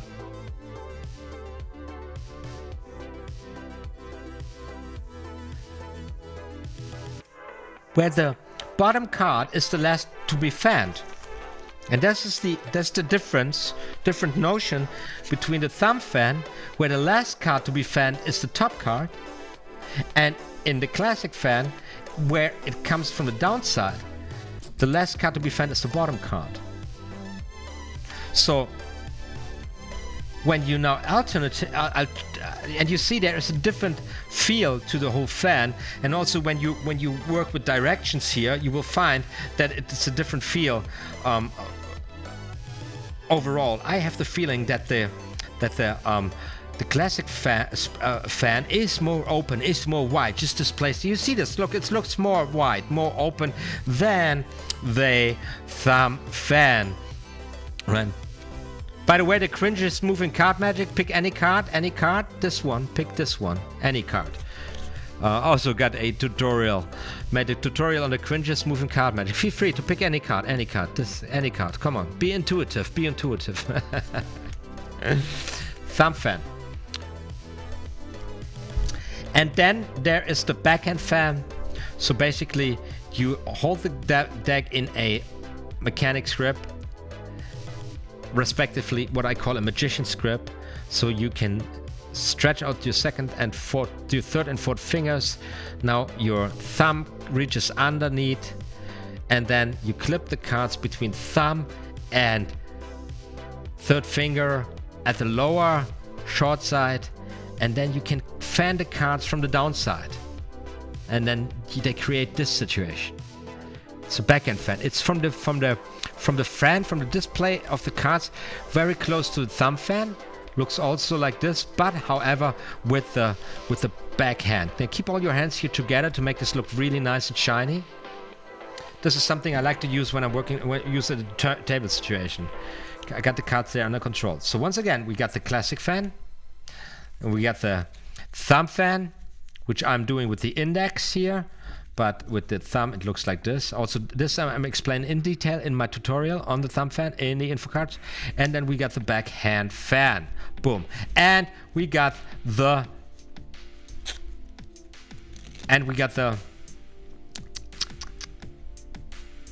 pressure fan, which I'm not fond of, not keen of. And then we have the one-handed fan, which looks something like this. And also on the one-handed fan, I believe I have a whole tutorial series on fanning cards is out there. And of course, the one-handed fan comes with this notion of both cards, this classic move in card magic, which is also standing up, a very nice thing. So you have your cards, you show one fan, you show another fan, bang, you go with your cards, and you got a nice display, you know, of the thing. 1, 2, and the magic. On the Santa Catra, will you upload some tutorials on using a Svengali deck? Well. I don't know if I ever go on trick decks and kind of revealing trick decks on a channel here like that, because they are very valuable, and a lot of performers use them. And if you have established a comfortable working zone for yourself based on sleight of hand, and you add trick decks in there like a Svengali deck, your card magic becomes extremely powerful. And I you know, it's for me, it's like, no, I don't know if I do this. Maybe I do this on Patreon one day, or maybe I don't know, go into trick decks somewhere else, or just in the basis. But in general, you know, it's good, you know, a Svengali deck, but what you can do with a deck like a Svengali deck or a stripper deck, that's something else, you know.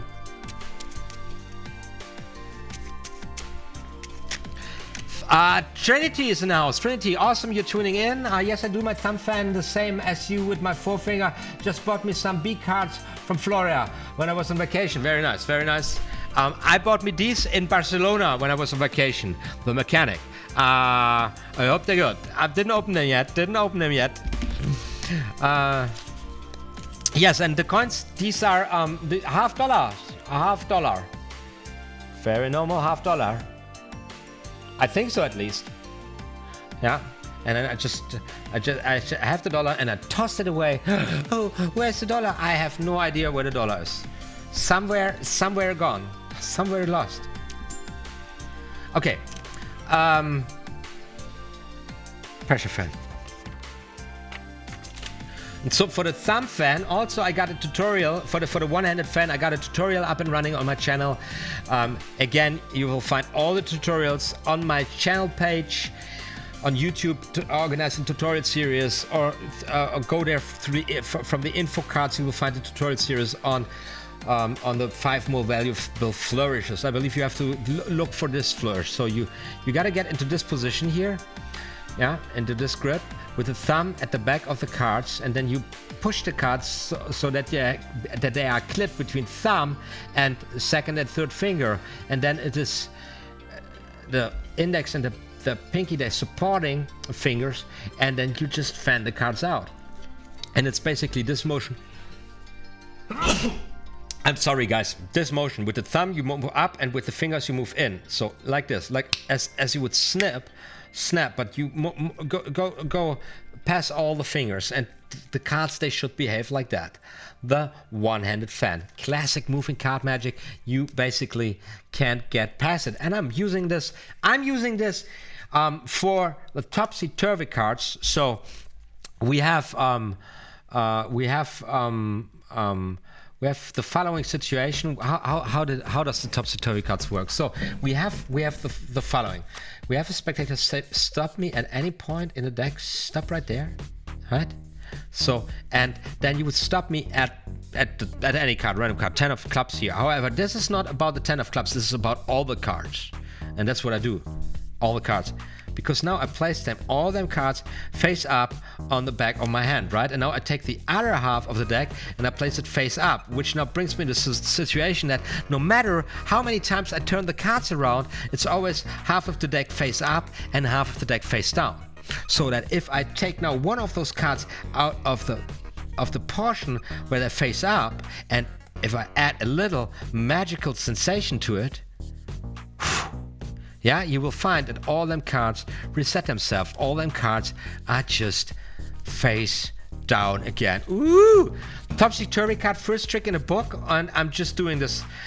I'm just, you know, when you do this motion, this motion, showing the card that is selected, because in the trick, it's not about the card that's selected. I said right now it doesn't matter the card, because it's about all them cards. Bang, some eye candy. If you want to get into this trick, the first trick in the book, also on my channel page you will find a in-depth tutorial on this, and also a tutorial series on the topsy-turvy cards with performance, with trick tutorial, and with a tutorial on the reverse, how it's explained in a Royal Road to Card Magic, because that's the first slide we ever learned in Royal Road to Card Magic. Part 1, it's the reverse.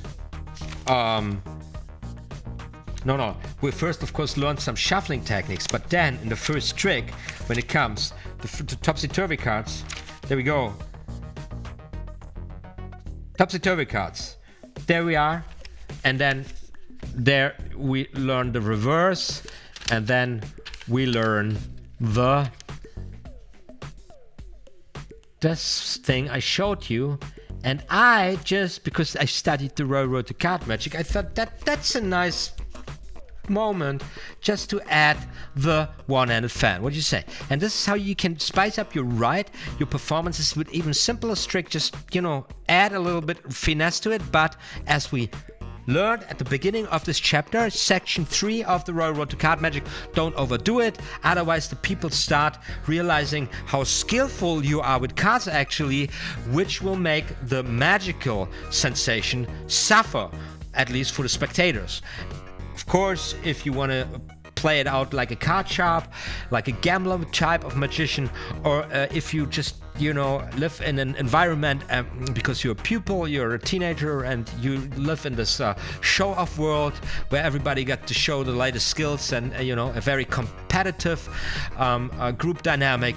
Of course, you can go nuts and can show all these CARDiSTRY moves, but be aware of that this is a special field, and you're actually losing the ground of a decent performance of magic.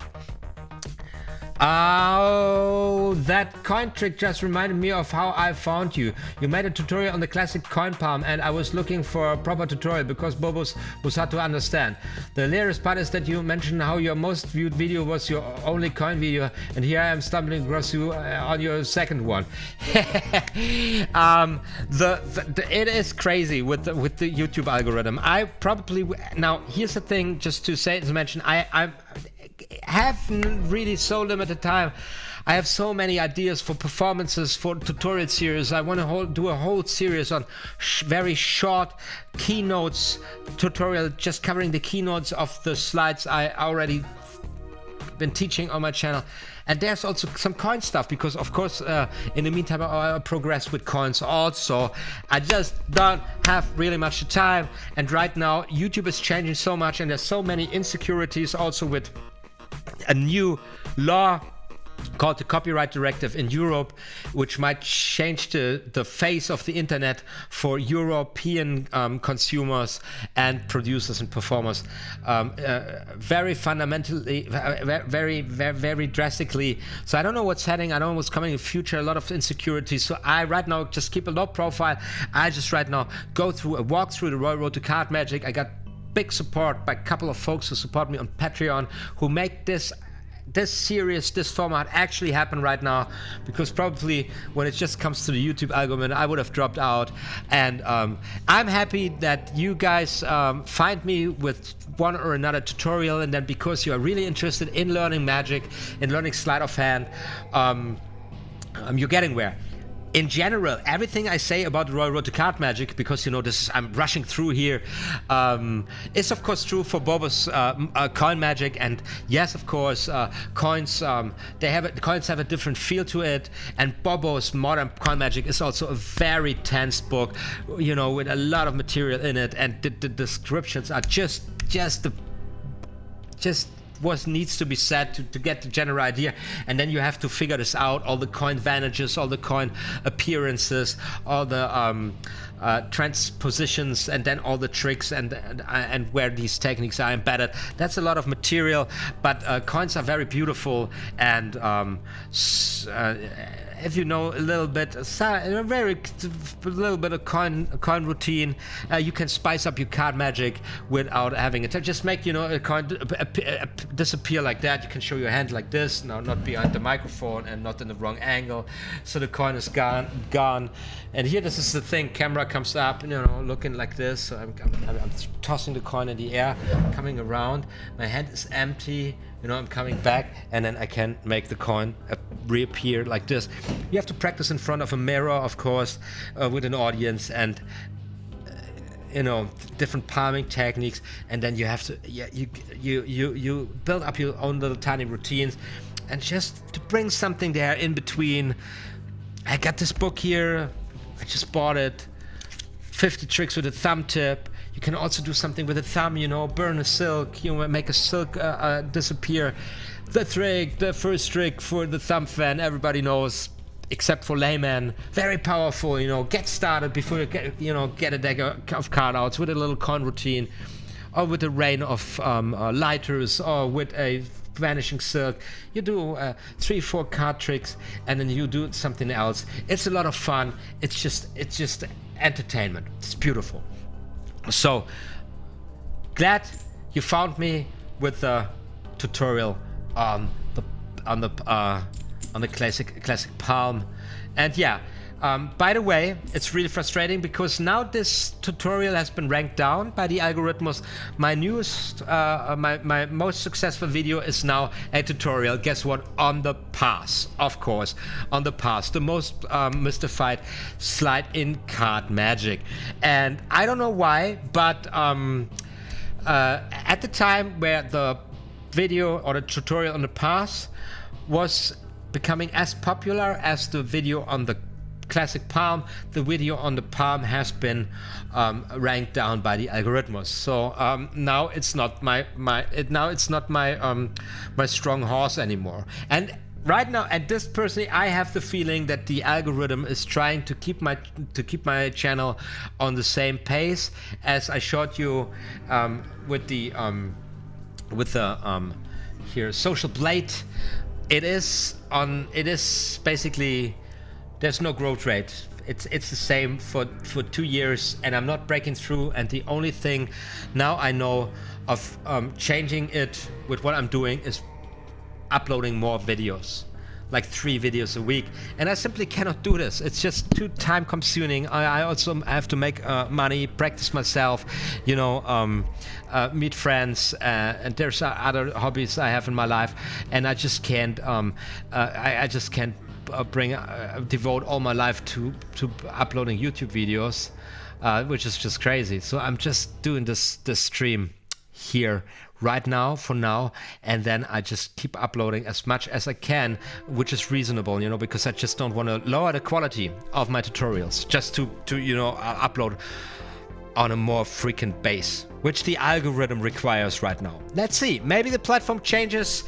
you never know, and then research channels like mine get more pushed, and then we all going to be happy. But for now, it's Teletubbies trend and fidget spinners and whatever trends come up, and drama in the beauty community and blah blah blah blah, you know. Okay, now I've just got lost. I lost my track again here completely,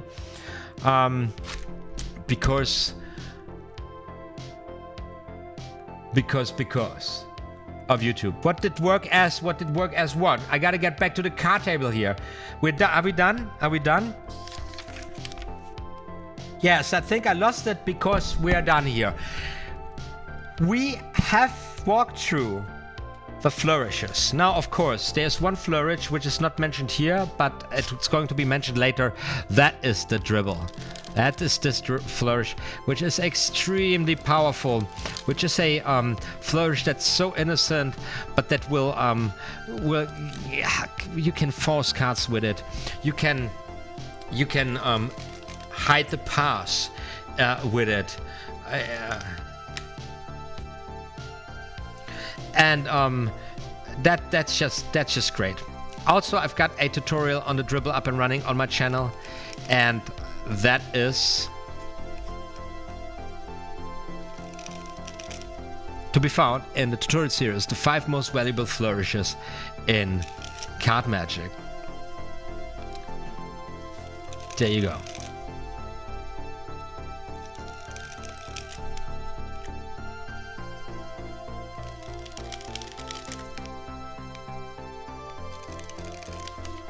So let's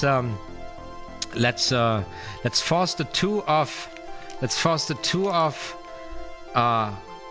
No, let's do it differently. Let's do it differently. Let's do it like this. You're shuffling the cards, and our target card is going to be the 7 of clubs, right? So we use the dribble now to say stop anytime. Stop right there. And it's going to be the 7 of clubs, right? And then we're going to bury the 7 of clubs right there in the deck, just like that. Give it one more dribble.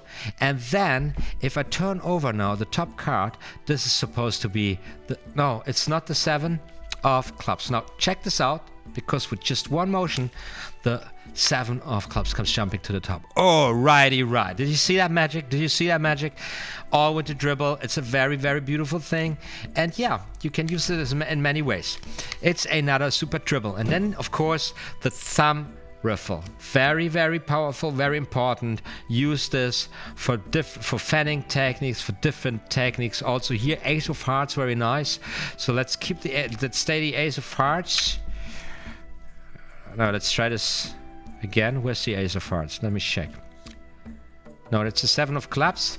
But the 7 of clubs now, let's turn this into the Ace of Hearts. There we go.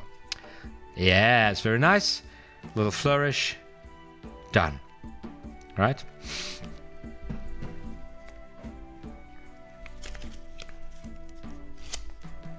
Thumb riffle.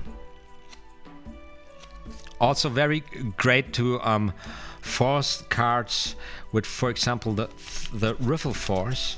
So king of spades, say stop anytime, stop right there. Very well. And it is king of spades. Look at this. And the camera is overheating again. It's such a hot day, it's insane. Guys, next session, it's going to be the glide. The glide! Very easy, very useful. I have to turn the camera off a little bit.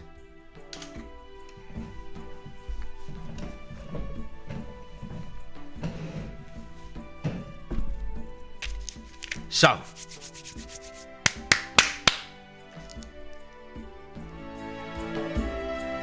mystical, magical music here. So, I think we did a great job here. Flourishes. That was section 3, the flourishes. And next week on Tuesday, I already have a thumbnail up and running. I already have it set and go. We are going to do this next Tuesday. At what time? It's going to be the 18th of June. Same time, I'm starting to stream at 8 p.m. Berlin time. That's GMT +2 German summer time. And then we're going to take a look at the glide. I'm going to show you how to do the glide. And then we're going to take a look at the beautiful tricks that come with the glide. And that is, let me take a look at this here right now. That is Design for Laughter and Observation Test. Very two powerful tests. And this is a really short chapter, but nonetheless, we're just walking through it here. We have a lot of material to cover. It's going to be quite a journey. And then the next thing we're going to look at is the glimpse. You know, how to peek a card without getting caught. This is coming up then. And then we have covered, how many sides? We have covered 67 sides of the Royal Road to Card Magic. A lot of tricks already, a lot of techniques. And while studying this beautiful, powerful book, we have also practicing cards together here on this channel. For in-depth tutorials on most of the moves, check out the info cards once again. Tutorial series on the 5 most valuable flourishes, and the trailer also comes with a little overview on the things you can do with the, in my opinion, 5 most valuable flourishes. We took a look at some very nice tiny things here, subtle things here in the Royal Road to Card Magic. We have been reminded not to overdose flourishing, not to draw the intention of the onlookers too much on sleight of hand. We leave this for the joggling section. We leave this for the CARDiSTRY company out there, because we are focusing on performing card magic with a lot of interaction with the audience. The audience is the center place, and their mindset is what we are actually conjuring with, not so much the cards. The less happening with the cards, the more attention lies with the audience, the more the mind of the audience is baffled, the better for us, and the rest is not at all. I will not stop streaming now. I just wanted to wrap it all up, what we're doing here. I will go into a little practice session here for myself with this wetty hand. So what I'm practicing usually, I have not been practicing at the table now for almost 1 week, which is a really, really long time without practice for me personally. So I will going to have a very frustrating time now ahead of me with also the sweating hands in this super hot day. At this point, thank you so much, everybody, for watching, for tuning in and supporting me. We're doing this now for about 1 hour, 58 minutes and 12 seconds. My name is OTHMARIUS. Awesome you're tuning in. Let's get at the table as soon as the camera cooled down a little bit, and then I'll do a little bit of practice time for myself. Like, I don't know, 15 minutes or 20 minutes or something.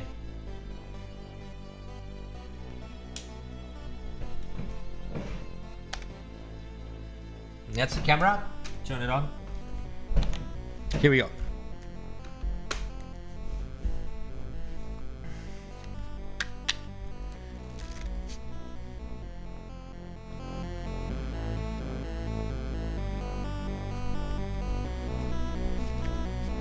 Trinity, catch you next week. Thank you so much for tuning in. I keep on practicing a little bit, just as I said. It's always a privilege to have you. And thank you so much for your support.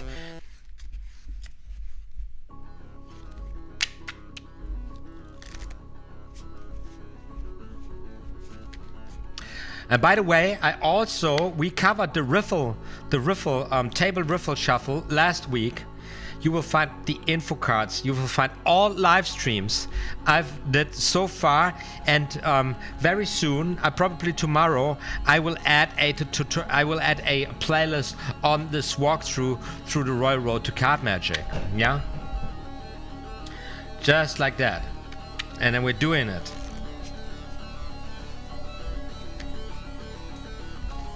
That is the shuffling.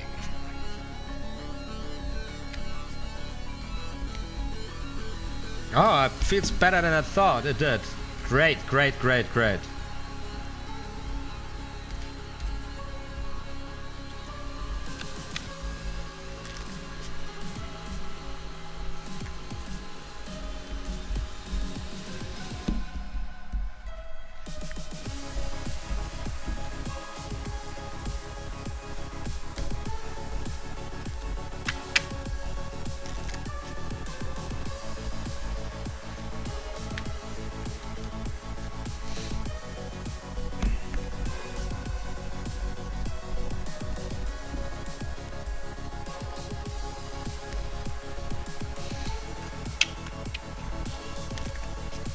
Well, the easiest thing to start false shuffling at the table is, of course, the bottom or top control with the table riffle.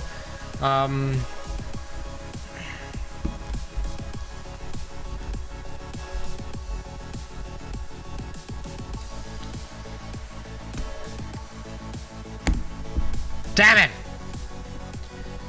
Leave smiles.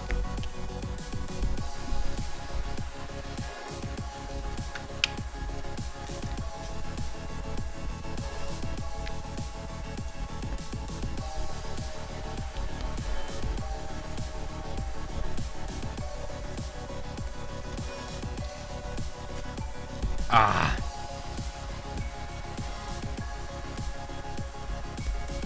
Now my headphones are warning me.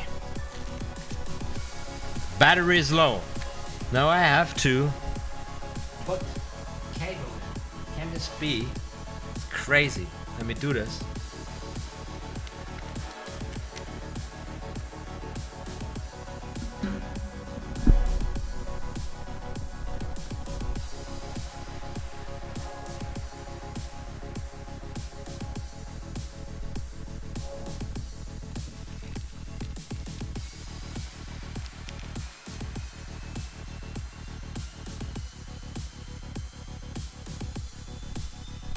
Oh man, I don't know if this works. Doesn't matter.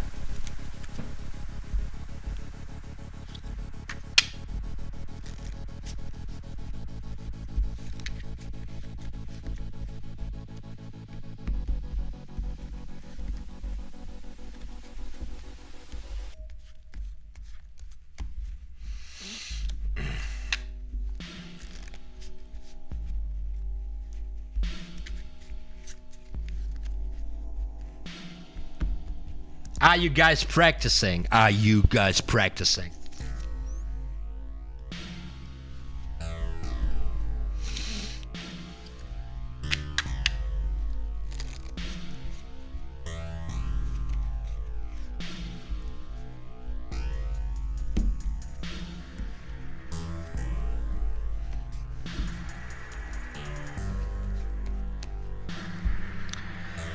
Woo-hoo-hoo.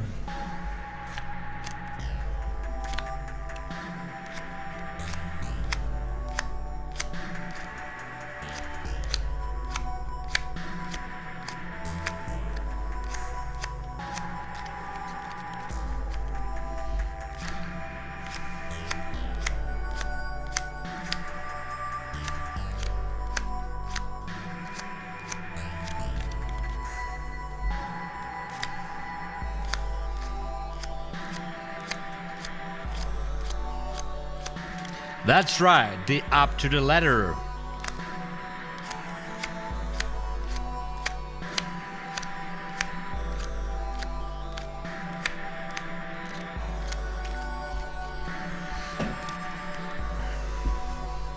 And we learned this flourish, we learned it today, didn't we? Way!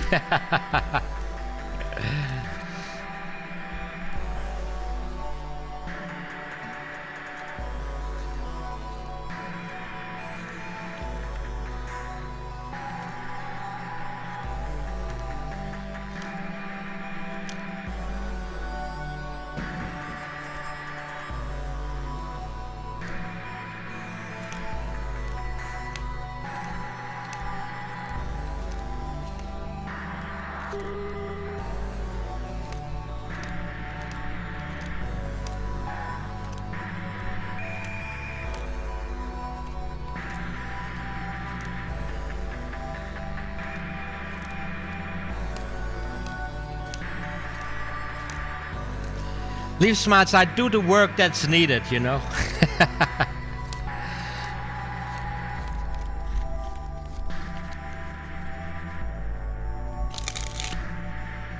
And we also learned this one today. Beautiful, beautiful.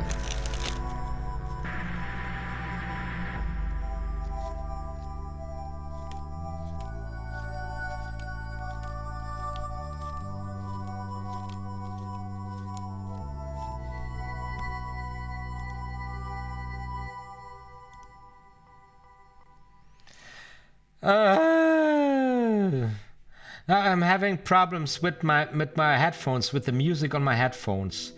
This is annoying me. Okay, and I gotta do something here, and I don't know if I managed this. Where is this? Let's find this. Let's do this now.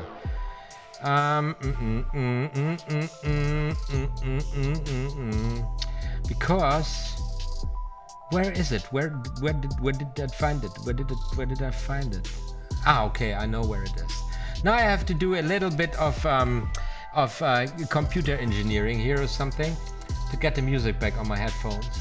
And for that, I need to go to this place and to this place and to this place. Open a little program.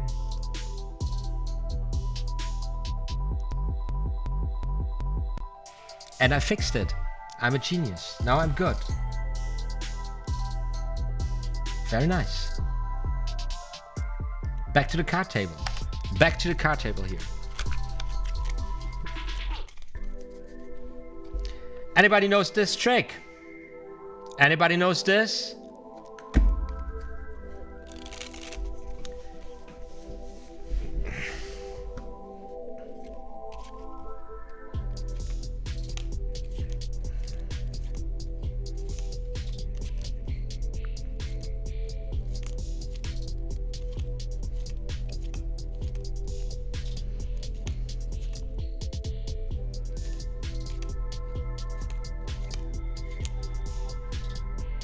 What the hell?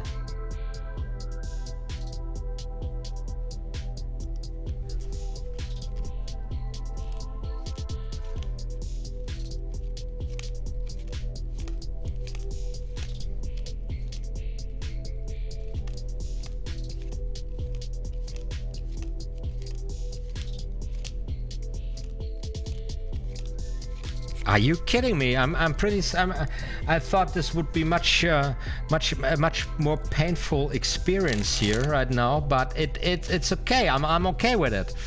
That is insane.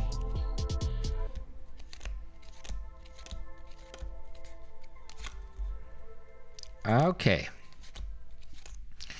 Everybody tuning in new here, we got 10 current viewers. Guys, get a deck of cards out and start practicing. This is quality time. And right now we got very soft piano music in the background. And because we are listening here to a very beautiful, it's called Royalty Free Planet.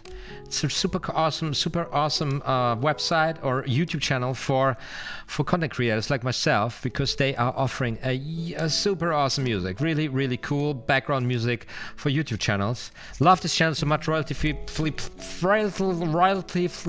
Planet, absolutely cool. And it's 8 past 10 p.m. in Germany, in Berlin, GMT +2. So it's getting cooler now for me.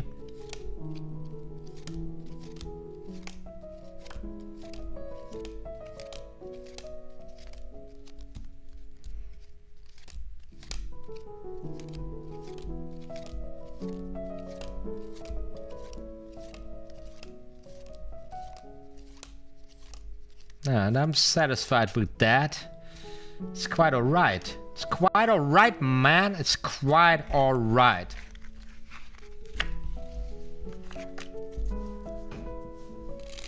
Les Zacharias, what are you doing there?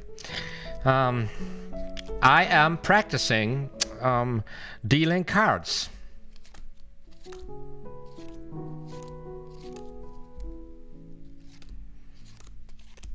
Let's try something. Let's try something. I'm Zacharias. Let's check it out. It's a deck of cards from the 10 of spades to the king of clubs, right? 10 of spades to the king of clubs. And shuffling the cards. One time, okay. Shuffling the cards one time. And now you tell me a number. Now you tell me a number.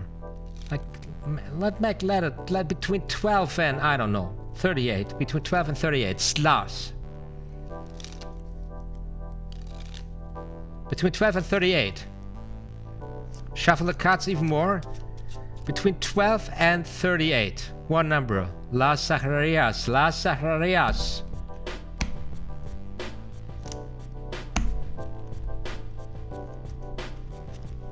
Shuffle deck of cards.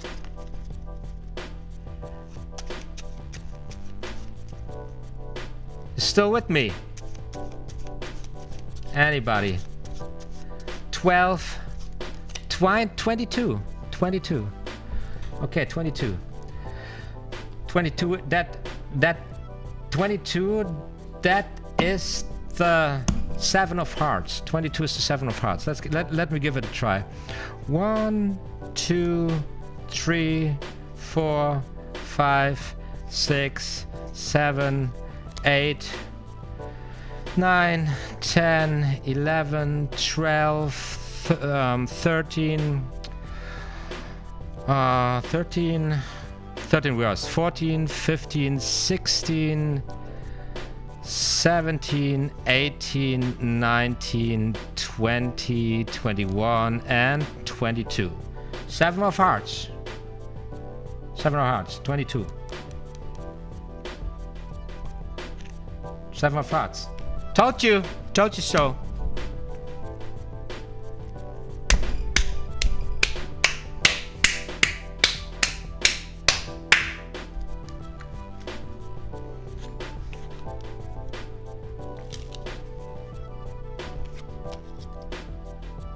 So you gotta watch very carefully, always very carefully when you have to when you're talking to a magician. For example, where is the 7 of hearts right now? Right or left? It is, I'm telling you, it's my left hand. It's right here on top of the card. I just cut so fast. See that? 7 of hearts right there. Now I take the 7 of hearts and I place it right here in the center of the pack. Bang, right there, right? And I close the fan, and guess what's happening? Look what's happening. Look, the 7 comes jumping back to the top. Right there. Let me do this one more time for you. I cut the cards. There's the 7. And now I want you to place the 7 in. Place the 7 in. Yourself. There it is. 7 in. Right there. 7 goes in. And now, look. It comes jumping back to the top. Shit, where's the 7? Where's the 7? I lost the 7. I lost the 7.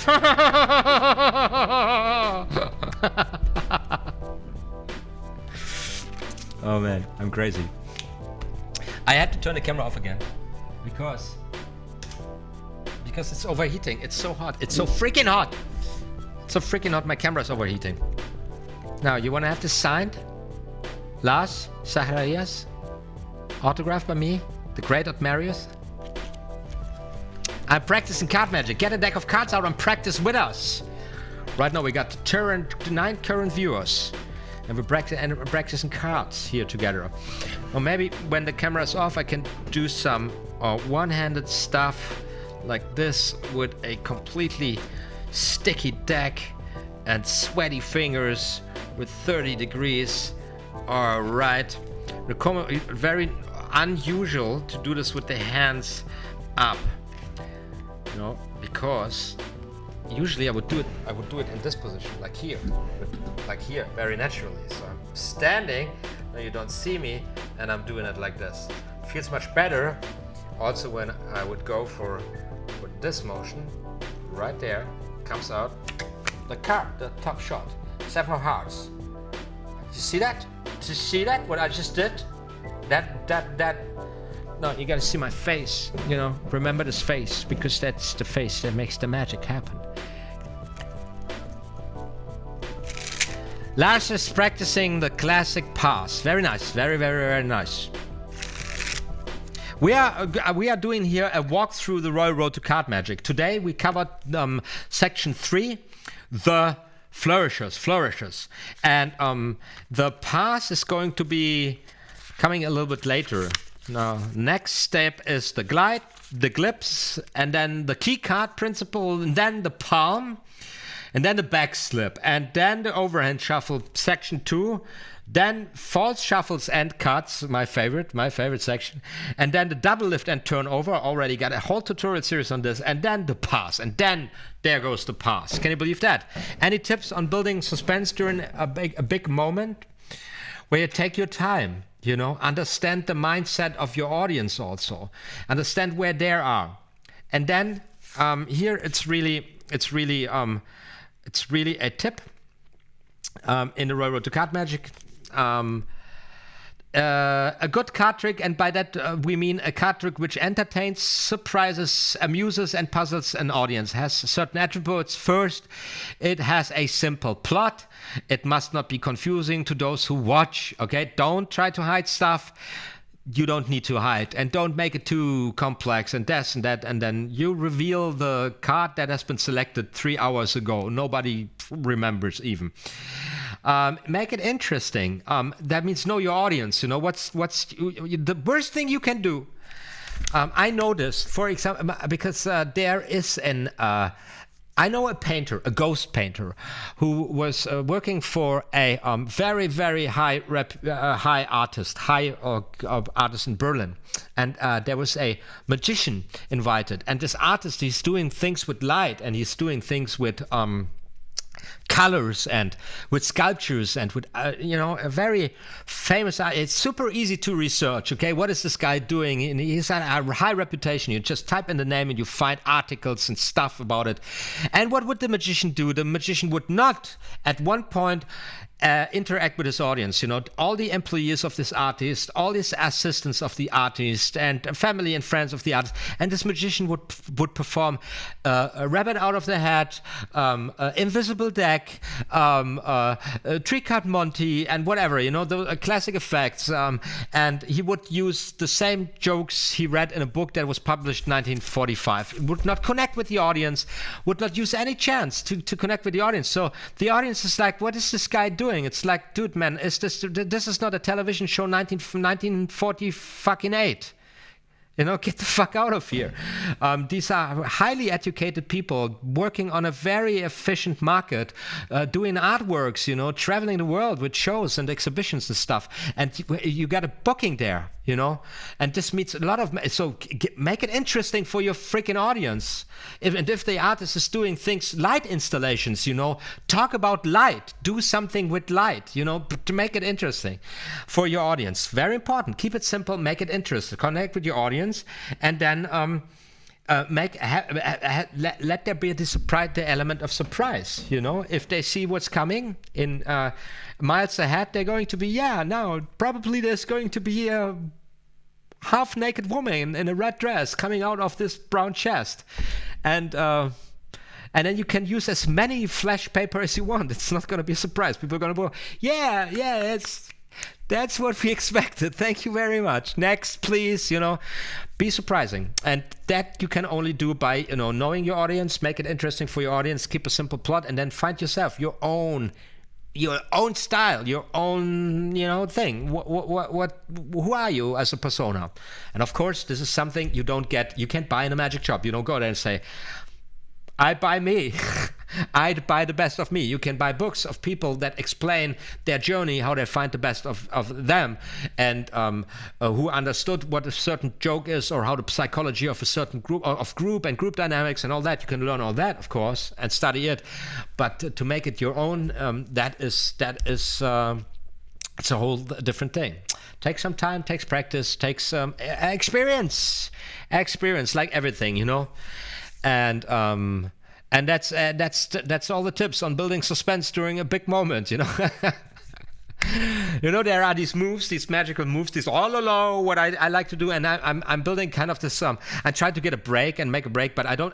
For example, I don't perform too serious, I like to create astonishment, but I don't perform it too serious. So I make the magic moment, but my magical moment is always something like and then it's like, wow, yeah, okay, it's your signed card, whatever. So you got to find your thing. For example, I like to turn the three of hearts into an ace of spades. Is the clubs not good enough? Throw it away. Yeah? Stupid things. By the way, these three things, simplicity, interest, and surprise, that's page 12. Page freaking 12 of the Royal Road to Card Magic. And sometimes, when I see magicians, I would like to smash them with a freaking book, because they didn't even read page 12, I'm really excited about this thing.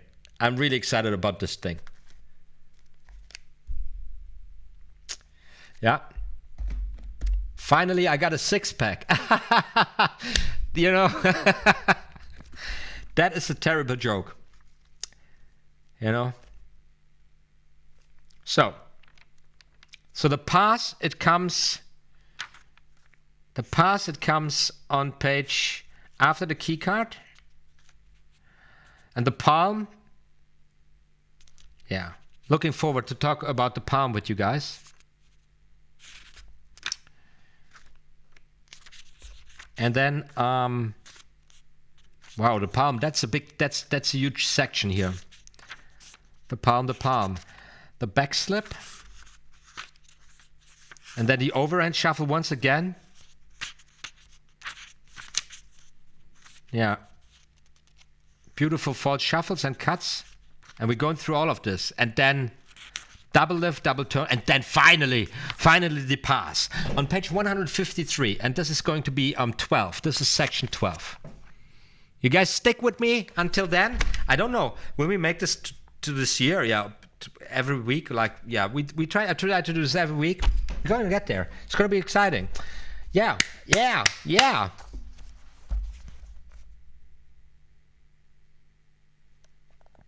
Grade 8 dad joke. Yeah. Grade 8 dad joke. That's amazing. That's definitely time is on our side in magic. It's like these dad jokes. Although there is now, here's another story. Now story time. Not a story time.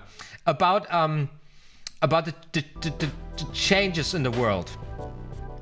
Now listen to this story. So we went to this magic shop in Spain. I talked about before. Selecciones Mágicas, very beautiful magic shop in Barcelona, and I bought the six-pack. I bought the mechanic deck of cards, and I bought 50 tricks with a thumb fan. And eventually, the father of the guy who sold me all the stuff, who runs the shop apparently, came out to perform a little magic for my girlfriend and her friend. They are both Spanish. So the father did not speak English, so he would, and also I'm the magician. No point in performing something for a magician, right? Except you're a magician's magician. So he, of course, targeted these two women and doing the thing in Spanish. And what he did do, he would have a coin disappear on the top of the palm, of the back of the hand, then falling through the hand onto the table. Yeah, that's the effect. Coin through hand. Using, of course, the hand of one of the girls, one of the ladies. And while he was doing this, he was telling this joke, saying that with the hands of women, it's like when you put money in there and then it just falls through. Super sexist joke, like level A plus triple A sexist joke. And after we went out of the shop, they told me what just happened, what kind of Grinch just happened. And I believe there's an older generation of magicians, and what I know there is, that just, they have a whole set of jokes, sexist jokes, and kind of, dirty jokes that are just not working with a millennial and Generation Y audience, So you have to, in a certain way, adapt at this point, because my girlfriend, who is a very easygoing woman, she wasn't offended or something, but she said like this kind of a terrible joke, and it's like because I was the magician and I spent a lot of money, and he could easily have turned this joke into being the girlfriend of a magician is terrible because the money falls through your hands, There's no sexism. It's the same sexism in it anymore. It's a funny joke. Takes it out on somebody who's spending a crazy amount of money on a stupid hobby, like a child. Just this thing, and we talked about this then afterwards, about the changes of time and the changes of sensitivity and the changes of themes and topics. And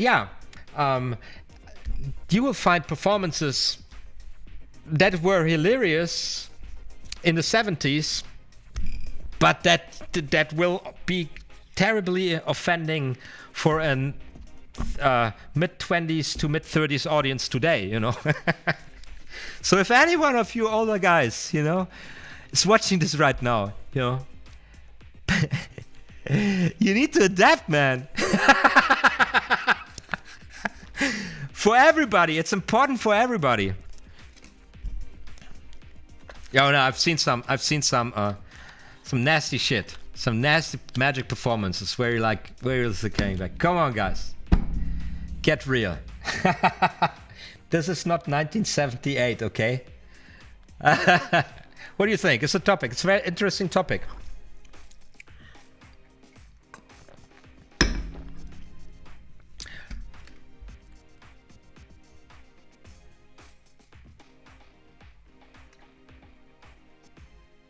So, story time is over.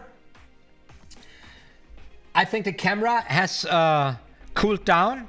I'm going for another little bit of practice phase here. Drying my hands again. Flying V, I'm glad you like the series.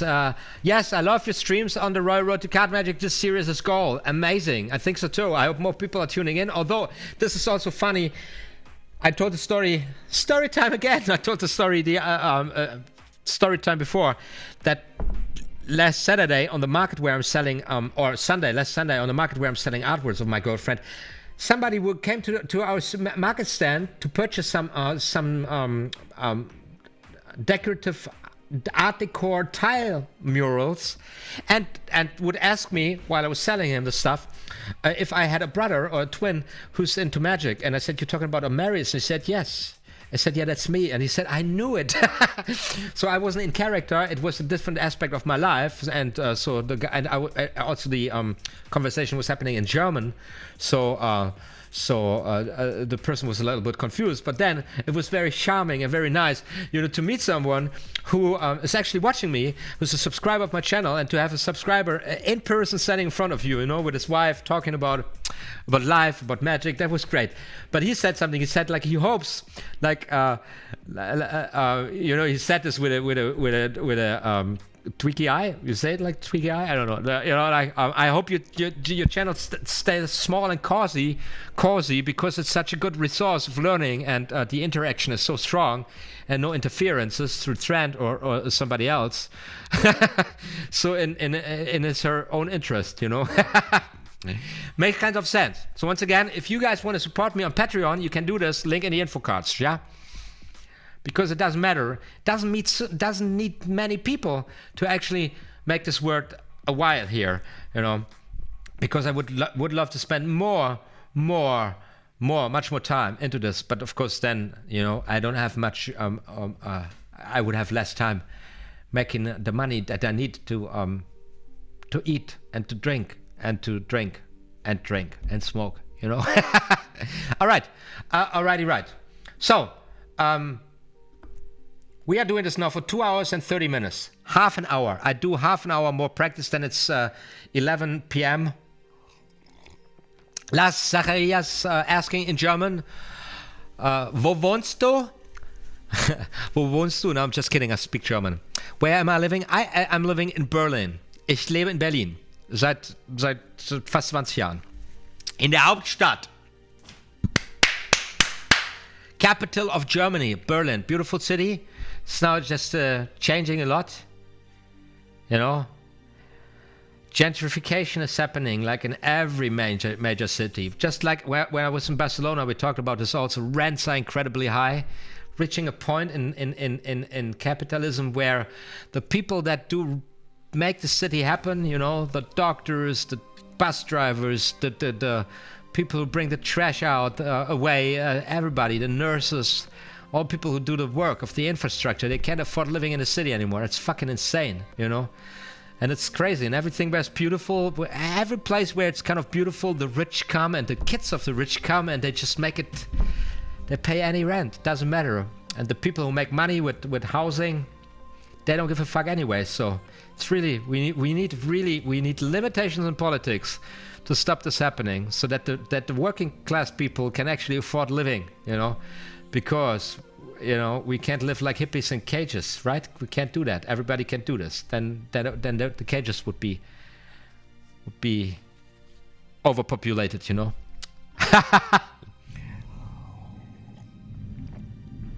Wow, guys, that was this. This is thunderstorm going outside right now. There's a thunderstorm going on right now outside my house. It's crazy. It was so loud. Bang! It just was so loud. Thunderstorm. Boom. So in case, it's a very beautiful thing. Can you see all my I'm glad I'm using beauty products, because otherwise my skin would not be so beautiful. So, give me this. Getting back to the card table here. Sweaty hands. Oh, this is what I didn't practice today, and what is still a lot of work. This is a lot of work, and I just get in there. Everybody knows a little bit about cards, card magic, knows what it is. It needs a lot of work, but I got a technique now down that if I finally get it done, this is going to be very powerful. And I will use it a lot. But I'm still not there, and I still have a hard time, but it's already getting better.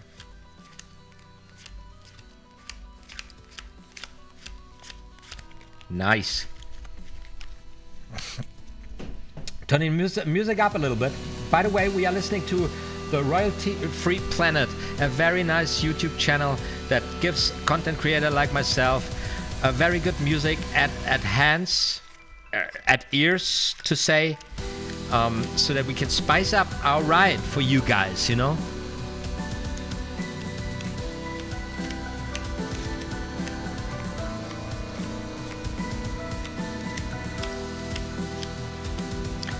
I'm working on becoming the most serious channel on card magic and sleight of hand magic that the YouTube has ever seen. Like really going in depth in the shit, you know? Building up a very cozy community. Hope you guys get to know each other. Also, right now, I'm just going live every Tuesday. And as soon as there is time, I will upload some tutorials, some in-depth tutorials, some fast-paced tutorials covering the keynotes, and also some performances. All this is coming up, guys. So you make sure to hit the subscribe and the notification bell. You need to hit the notification bell also, otherwise you stand no chance to get notified. YouTube just has lost it. They have left the subscription model behind. They dismissed it. So you see the quality on the platform right now going to the shits. And you probably, if you subscribe to a lot of channels, you will get all the big players from each niche. And the smaller ones are not appearing anymore. And then you get a lot of gossip, a lot of this thing nobody wants. Nobody who's not brain damaged or low on IQ or with a brain that's not fully functional yet, like you're in puberty or before puberty, like everybody from baby to 17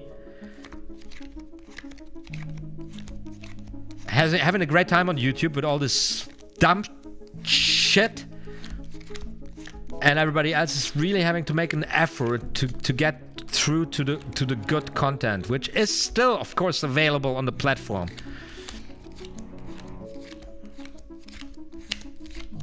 Yes, that's right. These are really perfect borderless cards that are perfect for these kinds of things. But of course, if you do something like the oh look at this, that's very nice. So now, right now, because this is what we're going to deal with next week. We have the Ace of Diamonds down at the bottom, and I'm dealing now 7 cards from the bottom. 1, 2, 3, 4, 5, 6, and 7. Right? And now you can I believe you can do the ghost card. I forgot how the ghost card was, but anyways, we have now the 7 these cards on the table. So we got 1 card, and we got the 2nd, 3rd card, 4th card, and of course you wouldn't expect the ace to be on top. Something like this. I don't know. This wasn't even a trick. This was just like showing you what's coming up next. Actually, I wanted to do it like this. So we got still 7 people viewing. So we got 1 card at the bottom. We got 1. We come from the bottom. 1, 2, 3, 4, 5, 6, 7, and then the 7th card is the ace, right? That's the glimpse, the power of the glimpse, not the glimpse, I'm sorry, the power of the glide. Very, very useful. Something else you can do, which is very, very nice with this, with techniques like these, is when you have the bottom card here, the 4 of diamonds, and you just place it onto the table, right? And then you make Vigi, the magical moment, build up some suspense, and then it's the ace, you know. Of course, the ace is just an illusion because it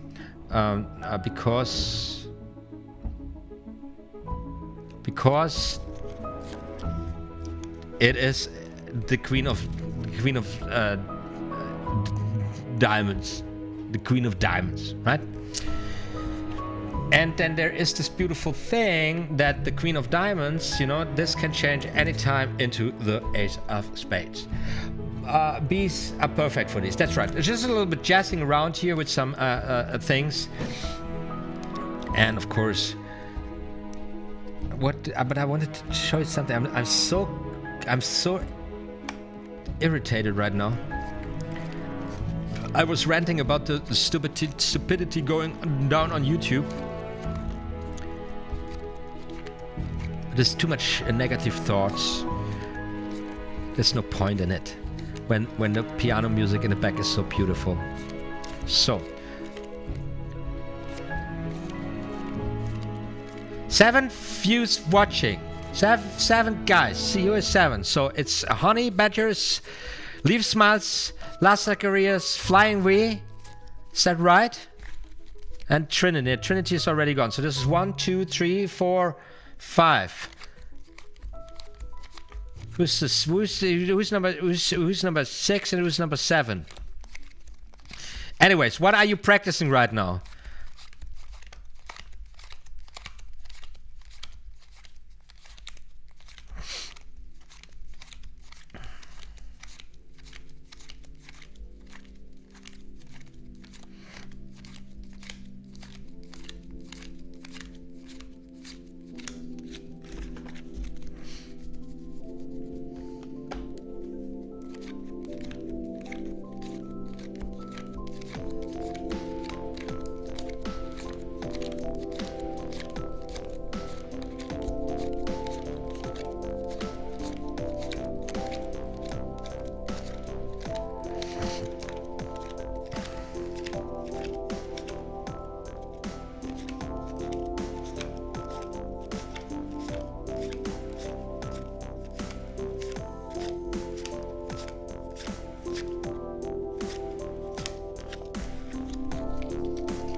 Well, this is quite a compliment that you don't see it actually right now. This is already really, really, really good. Although now it should see it. So if I alternate, then it's getting good, but still the fingers are too flippity floppy. I'm trying to get it each one.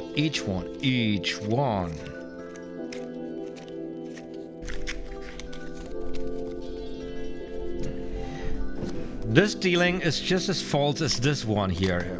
Maybe you know it.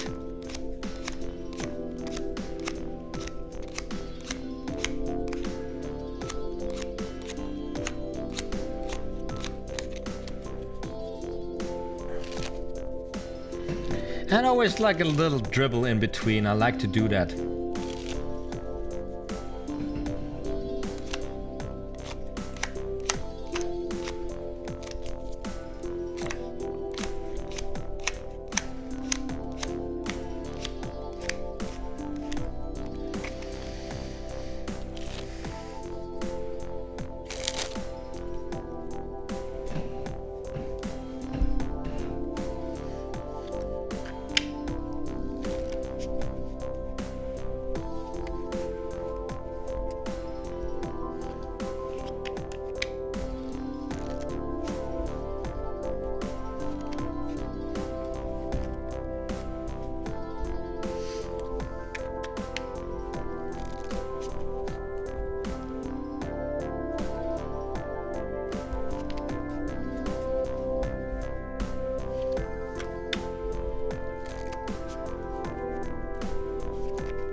Ah man, fuck me.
All right, guys, in 15 seconds, we got 2 hours and 45 minutes, and I'm calling it a day. I'm calling it a day. It was a freaking hot day. Thank you so much, guys. Thank you, everybody, for your support and for tuning in.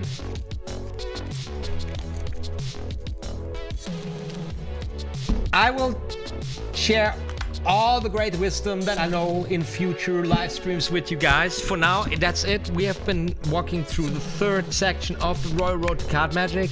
It's 22:45 p.m. in Berlin, Germany, summertime, GMT +2. Guys, I had a blast of a time. I hope very much to see you again next Tuesday. It's going to be the 18th of June. We're going to take a look at the glimpse or the glide. The glide or the glimpse, that's the next two things happening, going down, and then we walk through the Royal Road to Card Magic step by step, taking a look at the subtleties of the moves we are learning, and we also study the tricks, try to understand them, and then we see what's coming up, questions you guys got, maybe questions I've got, and we're going to discuss them, we try to answer them, and maybe a discussion is going on, whatever comes up, you know. I'm having a great time doing this. Thank you really so much for your support. Once again, all the necessary links you need for in-depth tutorials on the material we talked today, all other live streams, my link to my Patreon site, you will find in the info cards. You know, just click on the video or tip when you're watching with your mobile. Also in the info box you will find links to my Patreon and link to a download link to the Brave browser, a super slick web browser, and if you test it out for 30 days you will support me with a little bit of money. Costs you nothing. You will just get introduced to the web browser, give it a try, and I use this money then to support my favorite content creators. We are this absolutely fantastic crypto payment system which comes inbuilt in this web browser next to a ad blocker. This is the future of the internet. So we got leave smile, says later. Thank you so much. Flying Wee says, I'm calling it a night too. Thanks for this practice session. Take care. Says Honey Badger. Thanks for the practice session too, Flying Wee. And for the chat, thank you for your engagement. Thank you for your support. You are rocking awesome dudes. Take care, or whatever you're up to. Be calm, be peaceful. I'm out here. My name is OTHMARIUS. This is what I do. Thank you so much. And in the meantime, be sure more magical stuff is going to be uploaded very soon. OTHMARIUS Magic. Like and subscribe.